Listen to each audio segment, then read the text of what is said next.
അതിനു പുറമെ വേറെ ചില ഇബാദത്തുകളും റമദാനിലേക്ക് റസൂലുള്ളാഹി സ്വല്ലല്ലാഹു അലൈഹി വസല്ലം പ്രത്യേകം പ്രോത്സാഹിപ്പിച്ചു. ആ ഇബാദത്തുകളുടെയൊക്കെ പ്രത്യേകത എന്താണെന്ന് വെച്ചാൽ അല്ലാത്ത സമയത്തും അത് ചെയ്യാം. ഇപ്പോൾ നോമ്പ് റമദാൻ അല്ലാത്ത സമയത്തുമുണ്ട്. എന്നാൽ റമദാനിൽ അത് പ്രത്യേകം പഠിപ്പിച്ചു. അത് റമദാനിൽ വാജിബാകുന്നു എന്ന് വിധി പഠിപ്പിച്ചു. അതുപോലെ റമദാനിൽ നമുക്ക് ചെയ്യാൻ പ്രത്യേകം കൽപ്പിക്കപ്പെട്ട ഇബാദത്തുകളാണ് ഖുർആൻ പാരായണം, അതുപോലെ സ്വതക്ക, അതുപോലെ രാത്രി നിസ്കാരം. ഇതൊക്കെ റമദാനിൽ പ്രത്യേകം റസൂലുള്ളാഹി സ്വല്ലല്ലാഹു അലൈഹി വസല്ലം പഠിപ്പിച്ചു. ഈ ഇഅ്തികാഫ് റമദാൻ ഇല്ലാത്ത സമയത്ത് ഇഅ്തികാഫ് ജായിസാണ്, പക്ഷെ റമദാനിൽ അത് നബി സല്ലല്ലാഹു അലൈഹി വസല്ലം പ്രത്യേകം പ്രോത്സാഹിപ്പിച്ചു. അങ്ങനെ വ്യത്യസ്തങ്ങളായ ഇബാദത്തുകൾ നമുക്ക് നിർദ്ദേശിക്കപ്പെട്ട ദിനരാത്രങ്ങളിലൂടെയാണ് നമ്മൾ മുന്നോട്ട് പോയിക്കൊണ്ടിരിക്കുന്നത്. ഈ ഇബാദത്തുകളുടെ കൂട്ടത്തിൽ ഫർളായി ഒന്നേ ഉള്ളൂ, അത് പരിശുദ്ധ നോമ്പാണ്. ബാക്കിയെല്ലാം സുന്നത്താണ്. ആ നോമ്പ് അല്ലാഹു സുബ്ഹാനഹു വ തആല റമദാനിൽ ഹാദിറുള്ള ഷർത്തൊത്ത എല്ലാവർക്കും ഫർളാകുന്നു എന്ന് പറഞ്ഞു. നിബന്ധന ഒത്തിട്ടില്ലാത്തവൻ അത് ഫർളല്ല എന്നും പറഞ്ഞു. അപ്പോൾ ഫർളല്ലാത്തവർക്ക് പ്രത്യേകിച്ച് ബാധ്യതകളൊന്നും. അല്ലാഹു സുബ്ഹാനഹു വ തആല പറഞ്ഞു, ഷഹ്റു റമദാൻ അല്ലദീ ഉൻസില ഫീഹിൽ ഖുർആൻ, റമദാൻ മാസത്തിൽ, അതായത് ഖുർആൻ ഇറങ്ങിയ മാസം, ഹുദൽ ലിന്നാസി വബയ്യിനാത്തി മിനൽ ഹുദാ വൽ ഫുർഖാൻ, ജനങ്ങൾക്ക് സന്മാർഗമായിക്കൊണ്ടും സന്മാർഗത്തിൻ്റെ വിശദീകരണമായിക്കൊണ്ടും സത്യാസത്യ വിവേചനമായിക്കൊണ്ടുമൊക്കെ ഖുർആൻ അവതീർണമായ മാസമാണ് പരിശുദ്ധ റമദാൻ. ഫമൻ ഷഹിദ മിൻകുമു ഷഹ്റ ഫല്യസും, അന്ന് ആരൊക്കെ ഹാദിർ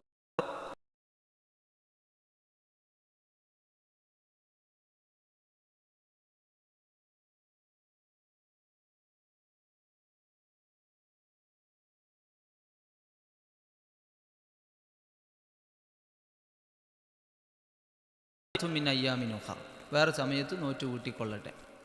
അപ്പോൾ വേറെ സമയത്ത് നോറ്റ് കൂട്ടാൻ പറ്റാത്തവരുണ്ട്. വാർദ്ധക്യത്തിലെത്തിയ ആളുകൾ, മാറാരോഗികൾ, അവർക്ക് അന്നും പറ്റൂല പിന്നെയും പറ്റൂല. അങ്ങനെയാണെന്നുണ്ടെങ്കിൽ അവർ അതിന് ഒരു സാധുവിന്, ഒരു നോമ്പിന് ഒരു സാധുവിന് എന്നുള്ള കണക്കിന് ഭക്ഷണം കൊടുത്തോട്ടെ എന്നും അല്ലാഹു സുബ്ഹാനഹു വ തആല സൂചിപ്പിച്ചത് പണ്ഡിതന്മാർ വിശദീകരിച്ചു. അപ്പോൾ ഈ നോമ്പ് എന്ന് പറയുന്നതാണ് നമുക്ക് നിർബന്ധമായ ഇബാദത്തായിട്ടുള്ളത്, ബാക്കിയൊക്കെ സുന്നത്താണ്. ഈ നോമ്പ് എന്ന് പറയുന്ന ഇബാദത്തിൽ നമ്മൾ എങ്ങനെയാണ് നിർവഹിക്കേണ്ടത് എന്നാണ്, അതാണ് നമ്മൾ അറിയേണ്ടത്.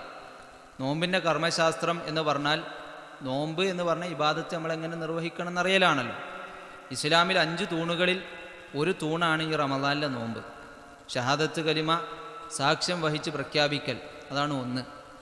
5 വഖത്ത് നിസ്കാരം നിർവഹിക്കൽ, അതാണ് 2. ഏതെങ്കിലും നിസ്കാരം ഇസ്ലാമിൻ്റെ തൂണിൽ പെടൂല. 5 വഖത്ത് നിസ്കാരമാണ് ഇസ്ലാമിൻ്റെ തൂണിൽ പെടുകയുള്ളൂ. തഹിയ്യത്ത് നിസ്കാരം ഇസ്ലാമിൽ പെടും, പക്ഷേ ഇസ്ലാമിൻ്റെ തൂണിൽ പെടൂല. ഇസ്ലാമിൻ്റെ തൂണിൽ പെടുന്നത് 5 വഖത്ത് നിസ്കാരമാണ്. അതേ സന്ദർഭത്തിൽ പിന്നെ പറഞ്ഞത് സക്കാത്താണ്. അത് കഴിഞ്ഞിട്ട് റമദാനിലെ നോമ്പ് പറഞ്ഞു. അപ്പോൾ തിങ്കളാഴ്ച നോമ്പ് ഇസ്ലാമിൻ്റെ തൂണിൽ പെടൂല. വ്യാഴാഴ്ചയിലെ നോമ്പ് ഇസ്ലാമിൽ പെടും, ഇസ്ലാമിൻ്റെ തൂണിൽ പെടില്ല. ഇസ്ലാമിൻ്റെ തൂണിൽ എണ്ണപ്പെട്ടത് റമദാനിലെ നോമ്പാകുന്നു. ആ റമദാനിലെ നോമ്പ് നാം എങ്ങനെ നിർവഹിക്കണം, അതിൻ്റെ കർമ്മശാസ്ത്രം ഫിഖ് എന്താണെന്നാണ്. അതൊരു മുസ്ലിമിനെ സംബന്ധിച്ച് അറിയണമല്ലോ. അപ്പോൾ ഈ റമദാനിലെ നോമ്പ് എങ്ങനെ നിർവഹിക്കണം എന്ന അതിൻ്റെ കർമ്മശാസ്ത്രത്തിൽ നമുക്കിപ്പോൾ എന്താ അറിയാനുള്ളത് എന്നാണ് നമ്മൾ ആദ്യം മനസ്സിലാക്കേണ്ടത്. ഇപ്പോൾ നിസ്കാരം നമുക്കറിയാം ഒരു ഇബാദത്താണ്. എങ്ങനെ ഇപ്പോൾ നിസ്കാരം എന്ന് ചോദിച്ചാൽ, നിസ്കാരത്തിൽ ഇപ്പോൾ എന്താ സ്പെഷ്യലായി ചെയ്യാനുള്ളതെന്ന് ചോദിച്ചാൽ നമുക്ക് പറയാൻ കഴിയുമല്ലോ. നിസ്കാരത്തിൽ സ്പെഷ്യലായിട്ട് നമ്മൾ കിബിലക്ക് തിരിയണം, ഔറത്ത് മറക്കണം, കുറച്ച് സമയം മിണ്ടാതിരുന്നിട്ട് നമ്മൾ സൂറത്ത് ഫാത്തിഹയൊക്കെ ഓതണം, റുക്കൂ ഉണ്ട്, സുജൂദ് ഉണ്ട്, തശഹുദ് ഉണ്ട്, അങ്ങനെ കുറേ പ്രത്യേകമായ കുറേ അമലൊക്കെ ഉണ്ട് നിസ്കാരം എന്ന് പറയുമ്പോൾ. അതിലങ്ങനെ സ്പെഷ്യലായ കുറച്ച് ഇബാദത്തുകൾ ഉൾക്കൊണ്ട ഒരു കാര്യം, അതാണ് നിസ്കാരം. ഹജ്ജ് എന്ന് പറഞ്ഞാൽ എന്താ നമുക്കറിയാം. അതിൽ തവാഫ്, സഅയ് എന്നൊക്കെ പറഞ്ഞ് ചില സ്പെഷ്യലായ കാര്യങ്ങളൊക്കെ ചെയ്യാനുണ്ട്.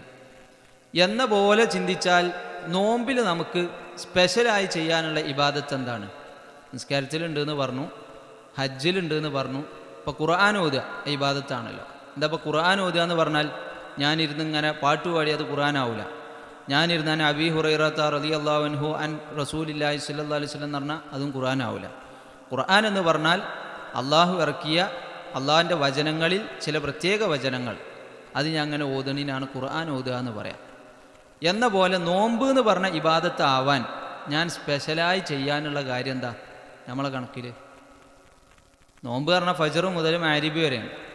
ഈ ഫജ്ർ മുതൽ മഗ്‌രിബ് വരെ നോമ്പ് ശരിയാവാൻ ഞാൻ ചെയ്യേണ്ട പ്രത്യേക കർമ്മം എന്താ?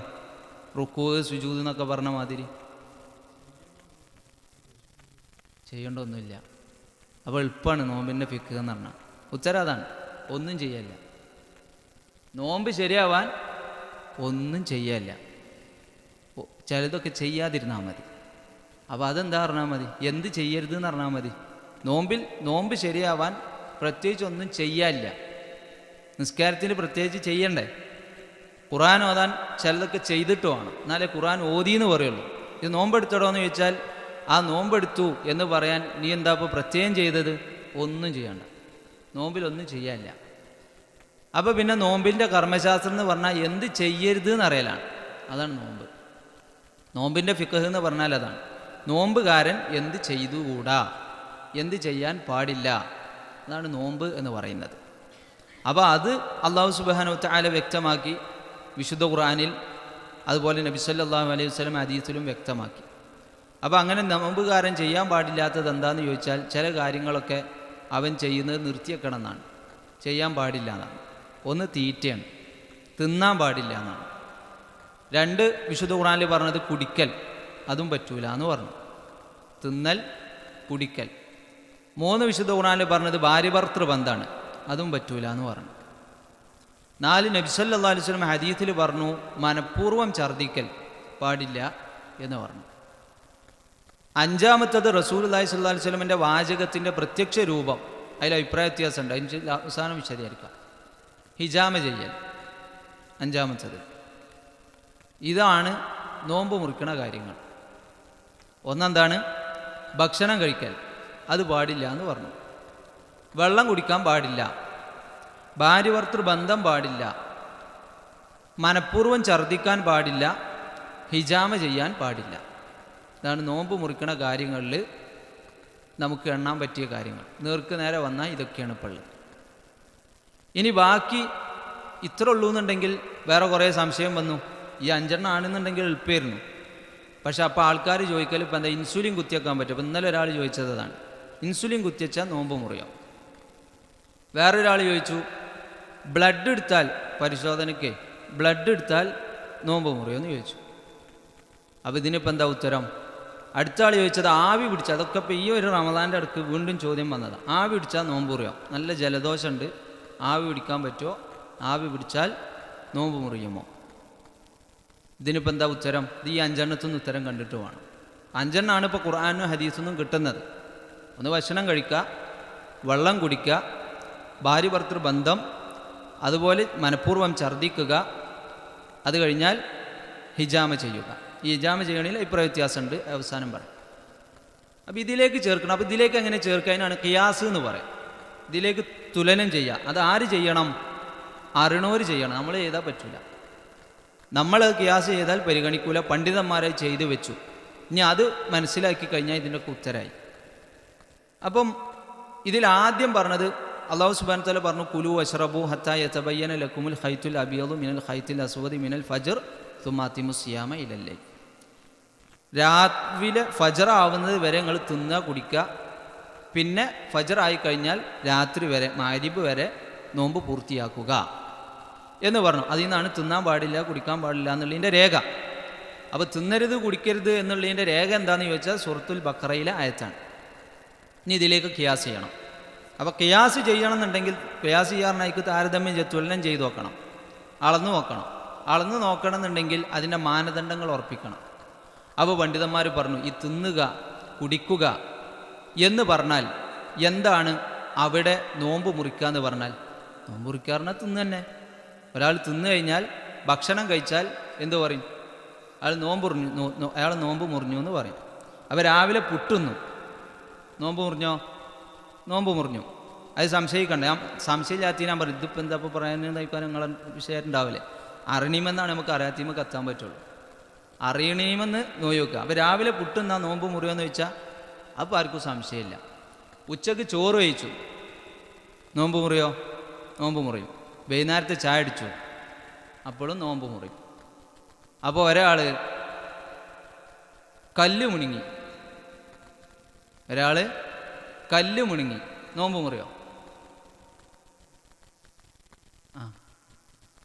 കല്ല് അത് ഏത് മനുഷ്യൻ്റെ ഭക്ഷണം, ഏത് നാട്ടുകാരെ ഭക്ഷണം?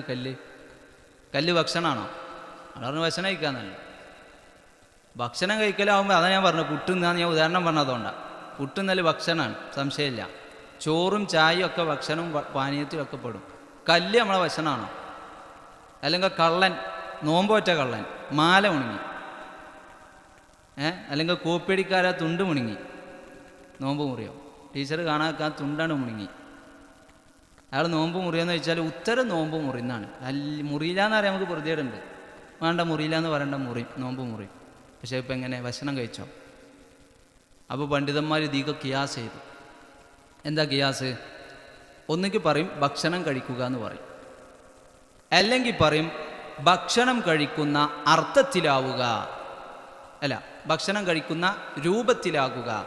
ദശനയിക്കണ രൂപം എന്ന് പറഞ്ഞാൽ ഹൽക്കുന്ന് ഇറക്കുക. അപ്പോൾ കല്ല് മുണുങ്ങിയാൽ ഹൽക്കുന്ന് ഇറക്കിയോ? ഹൽക്കുന്ന് ഇറക്കി. അപ്പോൾ കല്ല് മുണുങ്ങിയാൽ നമ്മൾ പറയും അത് ഹൽക്കുന്ന് ഇറക്കലാണെന്ന് പറയും. അപ്പോൾ കല്ല് മുണുങ്ങിയാൽ അത് ഭക്ഷണം ആയതുകൊണ്ടല്ല നോമ്പ് മുറിഞ്ഞു എന്ന് പറയണത്, ഭക്ഷണം കഴിക്കുന്ന രൂപത്തിലായി. അപ്പോൾ ഹൽക്കുന്ന് ഇറക്കലാണ് ഭക്ഷണം കഴിക്കുന്ന കോലം. അപ്പോൾ ഇതുണ്ടായാൽ നമ്മൾ എന്ത് പറയും? നോമ്പ് മുറി എന്ന് പറയും. അപ്പോൾ ഒരാൾ മൂക്കുകൂടെ കഞ്ഞെടുത്തു, മൂക്കുകൂടെ സുഖമില്ലാത്ത ആൾക്കാർക്ക് മൂക്കുകൂടെ ഭക്ഷണം കൊടുക്കും, അതും എടുക്കാൻ പോണ്, ഹൽക്കുകൂടെ പോണ്. അപ്പം നമ്മൾ പറയും നോമ്പ് മുറിക്കണിയിൽ മൂക്ക് വഴിയും വായ വഴിയും ഒക്കെ നോമ്പ് മുറിയും. അത് ഭക്ഷണം തന്നെ പോകണമെന്നില്ല, എന്ത് പോയാലും നോമ്പ് മുറിയും. കാരണം അത് ഭക്ഷണം കഴിക്കലോ ഭക്ഷണം കഴിക്കുന്ന രൂപത്തിലോ ആണ്. അപ്പോൾ മാല മുണുങ്ങിയാൽ ഭക്ഷണം കഴിക്കലാണോ എന്ന് ചോദിച്ചാൽ എന്താ ഉത്തരം? അല്ല. പക്ഷെ എന്താ? ഭക്ഷണം കഴിക്കുന്ന രൂപത്തിലാകുക എന്നാണ്. അപ്പം ഒരു പുതിയ ചികിത്സാ രീതി തുടങ്ങി. എന്താ പുതിയ ചികിത്സ? പിന്നെ ഇപ്പം ഉണ്ടല്ലോ ഈ സുഖചികിത്സ എന്നൊക്കെ പറഞ്ഞ മാതിരി, എന്ന പോലെ റമദാൻ ഒന്നായാൽ പൈസ ഉള്ളവരൊക്കെ പോവുക, അഡ്മിറ്റ് ആവുക, ഗ്ലൂക്കോസ് കയറ്റിത്തരും. നല്ല ചൂടല്ലേ, ഭക്ഷണം കഴിക്കണില്ല, ഇതിൽ കൂടെ ഒന്നും ഇറക്കണമില്ല മുണുങ്ങണമില്ല, എല്ലാ ദിവസവും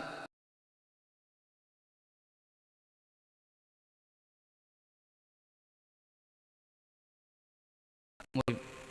ആളെന്തേ ഇറക്കിയോ? ഹൽക്ക് കൂടെ ഇറക്കിയോ? അപ്പോളോ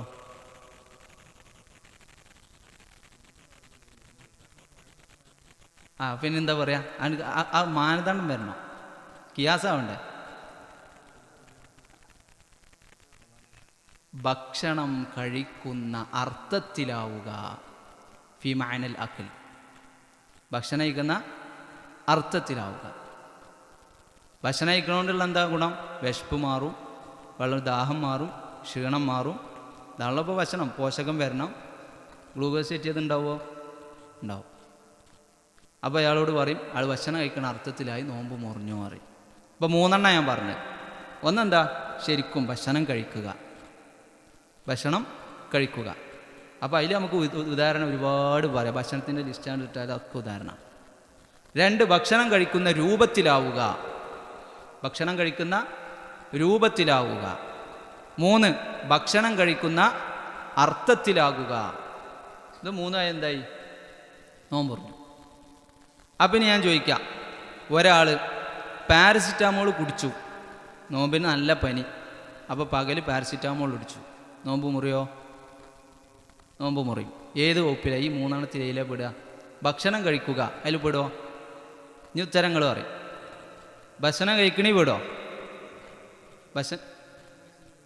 ഭക്ഷണം കഴിക്കുന്ന രൂപത്തിൽ. അപ്പോൾ പാരസിറ്റാമോൾ കുടിച്ചാൽ നോമ്പ് മുറിയെന്ന് പറയും. ഇനി ഒരാൾ പിന്നെ ഇഞ്ചക്ഷൻ ചെയ്തു, മരുന്ന് ഇഞ്ചക്ഷൻ ചെയ്തു, നോമ്പ് മുറിയല്ലോ? നോമ്പ് മുറിയല്ലേ? മരുന്ന് ഇഞ്ചക്ഷൻ ചെയ്തു. പനിക്ക് ഇത് കുടിച്ചില്ല, പാരസിറ്റാമോൾ കുടിച്ചില്ല, നല്ല പനി കൂടിയപ്പോൾ എന്തായി? സൂചിച്ച് മരുന്ന് വെച്ച്, നോമ്പ് മുറിയല്ലേ? ഭക്ഷണം കഴിക്കണേ പെടുമോ? അങ്ങനെ ക്രോസ് ചെയ്ത് നോക്കിയാൽ മതി. ഇതിങ്ങനെ ഇതിക്ക് ക്രോസ് ചെയ്യാം. ഭക്ഷണം കഴിക്കണേ പെടുമോ? അതാദ്യം പറയും. പെടൂല. ഭക്ഷണം കഴിക്കുന്ന രൂപത്തില് ഈ കൂടെ അല്ല, ഇനി ഭക്ഷണം കഴിക്കണ അർത്ഥത്തില്. ഈ മരുന്നിട്ടിന്റെ വിശപ്പ് മാറി, ക്ഷീണം മാറി, അങ്ങനെ ഉണ്ടോ? ഇല്ല. അപ്പം നോമ്പുറിയില്ലാറി. മരുന്ന് ഇഞ്ചെക്ട് ചെയ്താൽ നോമ്പുറിയില്ലാറി. ഗ്ലൂക്കോസ് ഇഞ്ചെക്ട് ചെയ്താലോ? അപ്പോൾ ആൾക്കാർ ഇതെന്താ തോന്നിയാൽ അത് ഇഞ്ചെക്ട് ചെയ്താൽ നോമ്പുറി, ഇത് തോന്നിയാൽ മതിരില്ല. അത് സംഗതി മർമ്മം നോക്കണ്ടി. മർമ്മം അള്ളാഹു സുബ്ഹാനഹു വ തആല പറഞ്ഞത് അൽ അക്ലു വശുർബു, തിന്നൽ കുടിക്കൽ. അപ്പം ഇതിൽ പെട്ടാൽ നോമ്പുറിയും, തീ പെടൂലേ, നോമ്പ് മുറിയില്ല. അതാണ് മർമ്മം. അപ്പം ഇനി അടുത്തത് ഇൻസുലിൻ കുത്തിവെച്ചാൽ നോമ്പുറിയോന്നാണ്. അപ്പം എന്നോട് അത് ചോദിച്ചപ്പോഴാണ് ഞാൻ അത് ആലോചിച്ചത്. ഇൻസുലിൻ കുത്തിവെച്ചാൽ നോമ്പ് മുറിയോന്നുള്ളത്. അപ്പം ഞാൻ ചോദിച്ചു ഇൻസുലിൻ എന്താണെന്ന് ചോദിച്ചു. അപ്പം ചോദിച്ച ആർക്കും അറിയില്ല. അപ്പോൾ നമ്മൾ നോക്കി, ഡോക്ടർമാരോടും ചോദിച്ചു. അപ്പോൾ ഇൻസുലിൻ എന്ന് പറഞ്ഞാൽ ഹോർമോണാണ്, ഷുഗർ കൂടുമ്പോൾ കുറക്കാനുള്ള ഹോർമോൺ. അപ്പോൾ അതിൻ്റെ ഫത്വകൾ നോക്കിയപ്പം എന്താ ഉണ്ടാവാൻ സാധ്യത? ഇൻസുലിൻ കുത്തിവെക്കുകയാണ്, നമ്മളെ സ്കിന്നുമ്മലാണ് കുത്തിവെക്കുന്നത്, നരമ്പിലുമല്ല. അപ്പം അത് നോമ്പ് മുറിയോ ഇല്ലയോ എന്ന് ചോദിച്ചാൽ അപ്പോൾ നോമ്പ് മുറിയോ? നോമ്പ് മുറിയില്ല. ഭക്ഷണം കഴിക്കണ അർത്ഥത്തിലും ഇല്ല. രോഗം, ആ രോഗത്തിനുള്ള മരുന്നാണ് കൊടുക്കുന്നത്. അപ്പോൾ നോമ്പ് മുറിക്കൂല എന്നറിയും, നോമ്പ് മുറിക്കൂല എന്ന് പറയും. ഇനി പിന്നെ ഇങ്ങനെ ഓരോ തുള്ളിമരുന്ന് മൂക്കിൽ മരുന്നിട്ടിച്ച്, മൂക്കിൽ മരുന്നിട്ടിച്ചാൽ നോമ്പ് മുറിയല്ലേ? മൂക്കിൽ മരുന്നിട്ടിച്ചു നോമ്പ് മുറിയല്ലേ? ഇതിങ്ങനെ പറഞ്ഞു നോക്കി. ഭക്ഷണം കഴിക്കുക, അതിൽ പെടുമോ? ഭക്ഷണം കഴിക്കൽ പെടുമോ? ഇല്ല. മൂക്കിൽ മരുന്ന്, ആ മരുന്ന് ഭക്ഷണമല്ലല്ലോ. ഇനി ഭക്ഷണം കഴിക്കുന്ന രൂപത്തിലാവുക, മൂക്കിൽ മരുന്നിട്ടിച്ചാൽ പെടുമല്ലേ? അപ്പോൾ എത്തുമല്ലേ? എത്തൂല. രണ്ട് അഭിപ്രായമുണ്ട്. മൂക്കിൽ മരുന്നിട്ടിച്ചാൽ നോമ്പ് മുറിയെന്നുള്ളതിൽ പണ്ഡിതന്മാരുടെ അടിയിൽ രണ്ട് അഭിപ്രായമുണ്ട്. ഒരു വീട്ടിൽ പറഞ്ഞു മുറിന്നറിഞ്ഞു, ഒരു വീട്ടിൽ മുറിയിലാറിഞ്ഞ്. ഇതെന്തിൽ ആലിമ്യങ്ങളെ കുറേ കിതാബ് ഓതിയിട്ട് മൂക്കിൽ മരുന്നിട്ടിച്ചാൽ നോമ്പുറി എന്നുള്ളതിൽ അഭിപ്രായ വ്യത്യാസം. സംഭവം അഭിപ്രായ വ്യത്യാസം മതവിധിയിലല്ല, മൂക്കിൽ മരുന്നിട്ടിച്ചാൽ ഹൽക്കൊക്കെ എത്തുക എന്നുള്ള അത് ഡോക്ടർമാരുടെ അടുത്തുള്ള അഭിപ്രായ വ്യത്യാസം. മൂക്കിൽ മരുന്നിട്ടിച്ചാൽ ഹൽക്കൊക്കെ എത്തുമോ ഞാൻ തീരുമാനം ആര് പറയണം? ഡോക്ടർമാർ പറയണം. ഒരു തീരുമാനം പറഞ്ഞാൽ വിധി ഇവിടെ റെഡിയാണ്. അപ്പോൾ ഓരോരുത്തരോട് ചോദിച്ചപ്പോൾ ഓരോ പറഞ്ഞു അത് ഹൽക്കൊക്കെ ഇറങ്ങുമെന്ന് പറഞ്ഞു. എന്നാ പറയും, അത് മുന്തിച്ചവരെന്ത് പറഞ്ഞ്? ആ മൂക്കിൽ മരുന്നിട്ടിച്ചാൽ നോമ്പ് മുറിയാന്നുള്ളതിൻ്റെ ഉത്തരം ഉണ്ട്. നമ്മൾ സാധാരണ ഇപ്പോൾ ജലദോഷത്തിന് ഇട്ടിച്ചിട്ട് മൂക്കിൽ മരുന്നല്ല, വേറെ പിന്നെ ഈ ഇതുണ്ടല്ലോ നമ്മളെ ദശയുമായി ബന്ധപ്പെട്ടൊക്കെ ചിലപ്പം ഹോസ്പിറ്റലിൽ പോയാൽ കുറച്ചധികം മൂക്കിൽ കൂടും. അത് ഇറങ്ങി ഇങ്ങോട്ട് തന്നെ കയറും, തൊണ്ടി ഒന്നാകെ തരിക്കും. അപ്പോൾ അത് ഇട്ടിച്ചാൽ നോമ്പ് മുറി ചോദിച്ചാൽ സംശയമില്ല, നോമ്പ് മുറി. അത് ഇട്ടിച്ചാൽ നോമ്പ് മുറിയെന്ന് വെച്ചാൽ അതായത് എൻഡോസ്കോപ്പി ചെയ്യണതിൻ്റെ മുമ്പ്, മൂക്കിലേക്ക് എൻഡോസ്കോപ്പി ചെയ്യണതിൻ്റെ മുമ്പ് എന്ത് ചെയ്യും? പിന്നെ മരുന്ന് ഉറ്റിക്കും, കുറച്ചധികം ഉറ്റിക്കും, ഒരു സിറിഞ്ച് ചെയ്യണ പോലെ ഉറ്റിക്കും. അപ്പോൾ അതെന്തായാലും വയറ്റിക്ക് ഇറങ്ങും. അത് നോമ്പ് ഈ വിഷയം നിജപ്പെടുത്താത്തത് കൊണ്ടാണ്. അതെന്താ നിജപ്പെടുത്താത്തത്? ഇത് ഹൽക്കൊക്കെ ഇറങ്ങോ ഇല്ലയോ? ഹൽക്കിന്ന് ഇറങ്ങുകയാണെങ്കിൽ നോമ്പ് മുറിയും, ഇറങ്ങൂലെങ്കിൽ നോമ്പ് മുറിയില്ല. അപ്പോൾ പണ്ഡിതന്മാർ പറഞ്ഞു അതിപ്പോൾ നമുക്ക് അറിയില്ലല്ലോ, അതുകൊണ്ട് സൂക്ഷ്മതക്ക് ഒഴിവാക്കുക നല്ലത് എന്ന് പറയും. സൂക്ഷ്മതക്ക് ഒഴിവാക്കുകയാണ് നല്ലത്. അഥവാ ഉറ്റിച്ചാൽ അവൻ സൂക്ഷ്മതക്ക് കളാവ് വീട്ടണമെന്നും പറയും. അഥവാ ഉറ്റിച്ചാൽ സൂക്ഷ്മതക്ക് വേണ്ടി കളാവ് വീട്ടണം എന്ന് പറയും. കാരണം ഒരു ബാധ്യത വെറുതെ വെച്ചുകൊണ്ടിരിക്കണ്ട, അറിയില്ലല്ലോ, ഉറപ്പായിട്ടില്ലല്ലോ മുറിഞ്ഞോ മുറിഞ്ഞില്ല. അവർ പിന്നെ കാരണം നബി സല്ലല്ലാഹു അലൈഹി വസല്ലമയുടെ പ്രത്യേക വസിയത്തുണ്ട്, നോമ്പുകാരൻ മൂക്കിലേക്ക് അധികം വെള്ളം കയറ്റി കൊണ്ടുപോകരുത് എന്ന് പ്രത്യേക വസിയത്തുണ്ട്. കാരണം എന്താ വെച്ചാൽ അറിയാതെ വെള്ളം ഇറങ്ങാൻ സാധ്യത ഉണ്ട് എന്നതുകൊണ്ടാണ്. അപ്പോൾ അത് സൂക്ഷ്മതയ്ക്ക് വേണ്ടി പണ്ഡിതന്മാർ ഒഴിവാക്കാനും, അഥവാ ബുദ്ധിമുട്ടുണ്ടെങ്കിൽ ചെയ്തോട്ടെ, ചെയ്തിട്ട് എന്ത് ചെയ്യുക? നോമ്പ് നോറ്റ് വീട്ടുക എന്ന് പറയും. പിന്നുള്ളത് ആവി പിടിച്ചാൽ നോമ്പ് മുറിയാണ്. അപ്പം ഇന്നെന്താ ഉത്തരം? ആവി പിടിച്ചാൽ നോമ്പ് മുറിയാം. എന്താ ഉത്തരം? സിഗരറ്റ് വലിച്ചാൽ നോമ്പ് മുറിയോ? എന്നിട്ടാ കാവി സിഗരറ്റ് വലിച്ചാൽ നോമ്പ് മുറിയും, മുറിയും. അത് ഇതിലാ വിടുക? ഭക്ഷണം കഴിക്കുക, രാവിലെ തന്നെ 5 സിഗരറ്റ് പള്ളറിഞ്ഞു ആണോല്ലല്ലോ. കാര്യം കക്കൂസുമാ സിഗരറ്റ് വലിച്ചവരുണ്ട്. ഈ സിഗരറ്റ് വലിച്ചാൽ നോമ്പ് മുറിയെന്ന് വെച്ചാൽ നോമ്പ് മുറിയും. ഏതിലാ വിടുക? ഭക്ഷണം കഴിക്കുക, അതിൽ വിടോ? ഭക്ഷണം കഴിക്കുന്ന രൂപത്തിലാകുക, വിടോ? പെടൂല, അതിലെ വിടുക, ഹൽക്ക് ഇറക്കുക. അപ്പം എന്താ ഇറക്കണത്? കരിമ്പുക. അതിന് ജുർമുണ്ട് എന്ന് പറയും. ജുർമ് എന്ന് പറഞ്ഞാൽ അതിന് എന്താ പറയുക, പിന്നെ ബോഡി ഉണ്ട്, അതിന് ദേഹമുണ്ട് എന്നാണ് പറയാം. അപ്പോൾ അത് സാധാ ഗ്യാസല്ല. ഇതുള്ളതുകൊണ്ടാണ് കരി പിടിക്കുന്നത്. ഹൃദയവും ലെൻസൊക്കെ എന്ത് ചെയ്യണത്? കരി പിടിക്കുന്നത് ഉള്ളിലേക്ക് ഗരം പോലത്തെ സംഗതി ഉള്ളിലേക്ക് പോണതുകൊണ്ടാണ്. അപ്പോൾ നോമ്പ് മുറിക്കുമെന്ന് പറയും. ഭക്ഷണം കഴിക്കുന്ന രൂപത്തിലാണ്, ഹൽക്ക് ഇറക്കണോണ്ടാണ് എന്നാ പറയാം. എന്നാൽ ഇനി അടുത്ത ചോദ്യം, ആവി പിടിച്ചാൽ നോമ്പ് മുറിയോന്നാ? ആവി പിടിച്ചാൽ നോമ്പ് മുറിയുമോ? അപ്പോൾ ആവി പിടിക്കുക എന്ന് പറയുമ്പോൾ പല കോലത്തിൽ ഇപ്പം നമ്മളെ മുമ്പ് കാണും. തുളസിട്ട് പിടിക്കും, വെറും വെള്ളം തിളപ്പിച്ച് പിടിക്കും, പിന്നെ ആവി പിടിക്കണ മരുന്നുണ്ടല്ലോ അതതിൽ പൊട്ടിച്ചിട്ട് കുടിക്കും. അപ്പോൾ വെറും പച്ചവെള്ളം തിളപ്പിച്ച് ആവി പിടിച്ചു നോമ്പ് മുറിയോ? സാധ്യത ഇക്കാണ്. മുറിക്കുക എന്നല്ല, ഈ മൂന്നെണ്ണത്തിൽ എടുക്കാൻ സാധ്യത.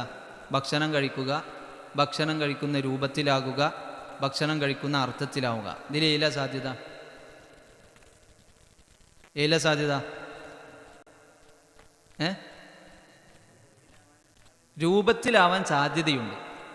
ഭക്ഷണം കഴിക്കുന്ന രൂപത്തിലാവും. കാരണം ഹൽക്കാണ്, നമ്മൾ വലിക്കുകയല്ലേ, വായുക്കൂട് മൂക്കുകൂടിയാണ് വലിക്കണത്. വലിച്ച് ഉള്ളിൽ കയറിയ പിന്നെ എടുക്കാൻ പോണ്? ഹൽക്കാ പോണ്. അപ്പോൾ പോവുകയാണെങ്കിൽ ഹൽക്കക്ക് പോവുണ്ട്, എന്താ പോണത്? അതാ ചോദ്യം.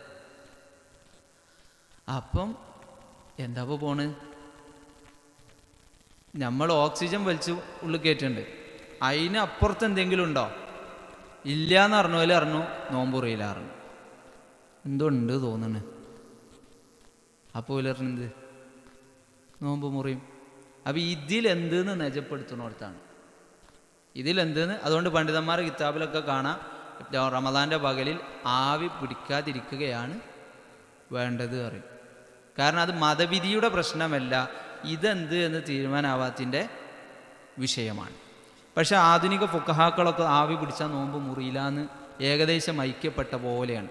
കാരണം എന്താ വെച്ചാൽ ഈ മെഡിക്കൽ സയൻസ് വളരുകയും അവർ അതിൽ കൂടുതൽ കൃത്യതയോടുകൂടി വിധി പറഞ്ഞ് ഒരു അളക്കില്ലാത്ത വിധിയിലേക്ക് ഏകദേശം എത്തുകയും ചെയ്തിട്ടുണ്ട്.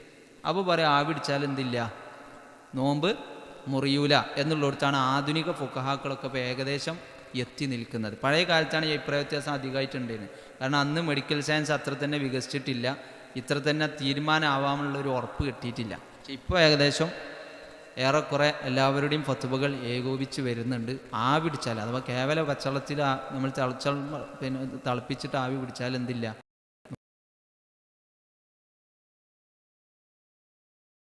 നോമ്പ് മുറിക്കാം, അല്ലാത്തതാണെങ്കിൽ നോമ്പ് മുറിയില്ല എന്നാണ്. പക്ഷെ മസ്അല വരുന്നത് ഇവിടെ എന്താ, ഇവിടുന്ന് ക്രോസ് ചെയ്ത് വരുന്നത്, ഇതിന് ഇനിയിപ്പോൾ ഒരു ആയത്ത് വെക്കാൻ പറ്റൂല. മസ്അല ഈ മൂന്നെണ്ണത്തിലാണ് വരുന്നത്.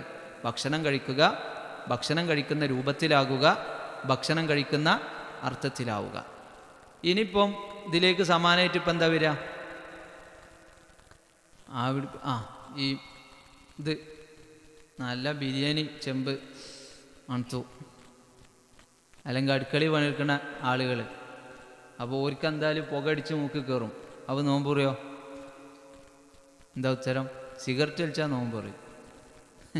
ഇതും നല്ല പുകയാണല്ലോ, അപ്പോൾ നോമ്പ് മുറിയല്ലേ? എന്താ ഉത്തരം? മുറിയേണ്ടതാണ്, പക്ഷേ അളവാണ്. അല്ലാതെ മനുഷ്യന്മാർക്ക് കഴിയൂലല്ലോ. മുറിയേണ്ടതാണ്, ഇളവാണ്. ആ ഇളവ് എല്ലാവരും ഐക്യപ്പെട്ടു. കാരണം അത് ഇന്നത്തെ മസലല്ല, പഴയ കാലം മുതലേ അടുപ്പും പുകയൊക്കെ ഉണ്ട്. അപ്പോൾ പഴയ കാലം മുതലേ അത് ഇളവിൽപ്പെട്ടു. നമ്മളെ പണി റോട്ടിൽ കൂടെ പോയാൽ പ്രത്യേകിച്ച് ചോറിയാളൊക്കെ വേക്കപ്പെട്ട അത്യാവശ്യം പൊടിയൊക്കെ നമുക്ക് മുണുങ്ങാം,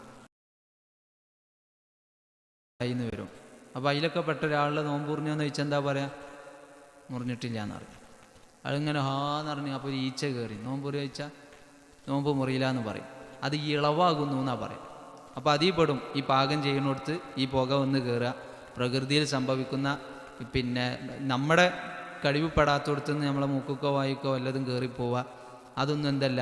അതേസമയം സിഗരറ്റ് പറഞ്ഞാൽ ഇയാൾ വലിച്ച് കയറ്റുകയാണ്. അപ്പോൾ നമ്മൾ പറയും നോമ്പ് മുറിയെന്ന് പറയും. ആവി പിടിക്കൽ അത് അയാൾ സ്വയം മനഃപൂർവ്വം ചെയ്യാണ്. അതുകൊണ്ടാണ് അതിൽ അഭിപ്രായ വ്യത്യാസം വന്നത്. അതിൽ ഈ അളവ് പറയലില്ല, അഭിപ്രായ വ്യത്യാസം വരുള്ളൂ. ഇതിലെന്താ പറയുക? അഭിപ്രായ വ്യത്യാസത്തിന് നിൽക്കില്ല, ഈ അളവാണ്, അത് മനുഷ്യന്മാരുടെ ആവശ്യമാണ് എന്ന് പറയും. ഇനി ഭക്ഷണം ടേസ്റ്റ് നോക്കി നോമ്പ് പറയോ? ഭക്ഷണം ടേസ്റ്റ് നോക്കിയാൽ നോമ്പ് പറയോ? മുറിയില്ലേ? ഇറക്കിയാൽ നോമ്പ് പറയും. ഫത്വ കറക്റ്റ് പറയണം.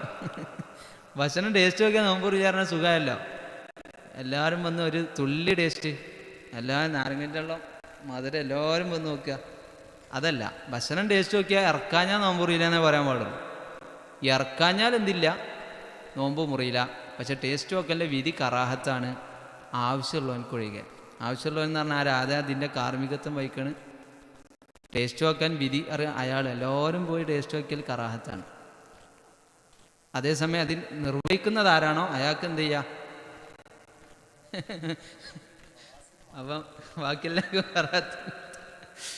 ശരി. അപ്പോൾ അതാണ് ഇബ്നു അബ്ബാസ് റളിയല്ലാഹുവിൻ്റെ ഫത്വ ഉണ്ട്. കറി നോക്കലും ഈ ടേസ്റ്റ് നോക്കൽ, രുചി നോക്കൽ, അത് പിന്നെ നോമ്പുകാരനെ ഇറക്കാത്ത പക്ഷം അനുവദനീയമാകുന്നു എന്ന് പറയും.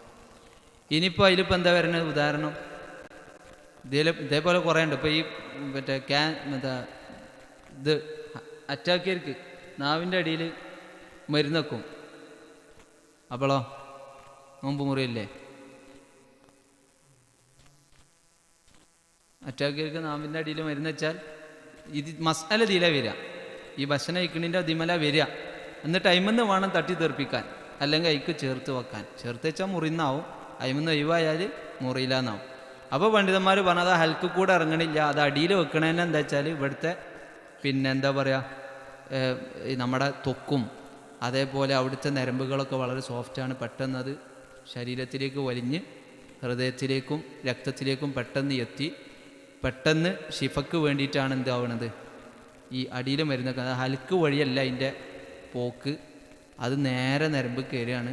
അപ്പോൾ ഇഞ്ചക്ഷൻ പോലെയാണ്, അതിന് ഹൽക്കിലേക്ക് വഴിയില്ല. അതുകൊണ്ട് അതിന് നോമ്പ് മുറിക്കൂല എന്ന് പറയും. അപ്പോൾ ഇതാണ് മൊത്തത്തിൽ പറഞ്ഞാൽ തിന്നലും കുടിക്കലും, ഭക്ഷണം കഴിക്കുക, വെള്ളം കുടിക്കുക എന്നതിൽ ഈ 3 മാനദണ്ഡമാണ് നമ്മൾ നോക്കുന്നത്. ഇതുകൊണ്ട് ഫത്വ പറയാൻ നോക്കരുത് കേട്ടോ. ഇത് ഫത്വ പറയാനല്ല ഈ മാനദണ്ഡം.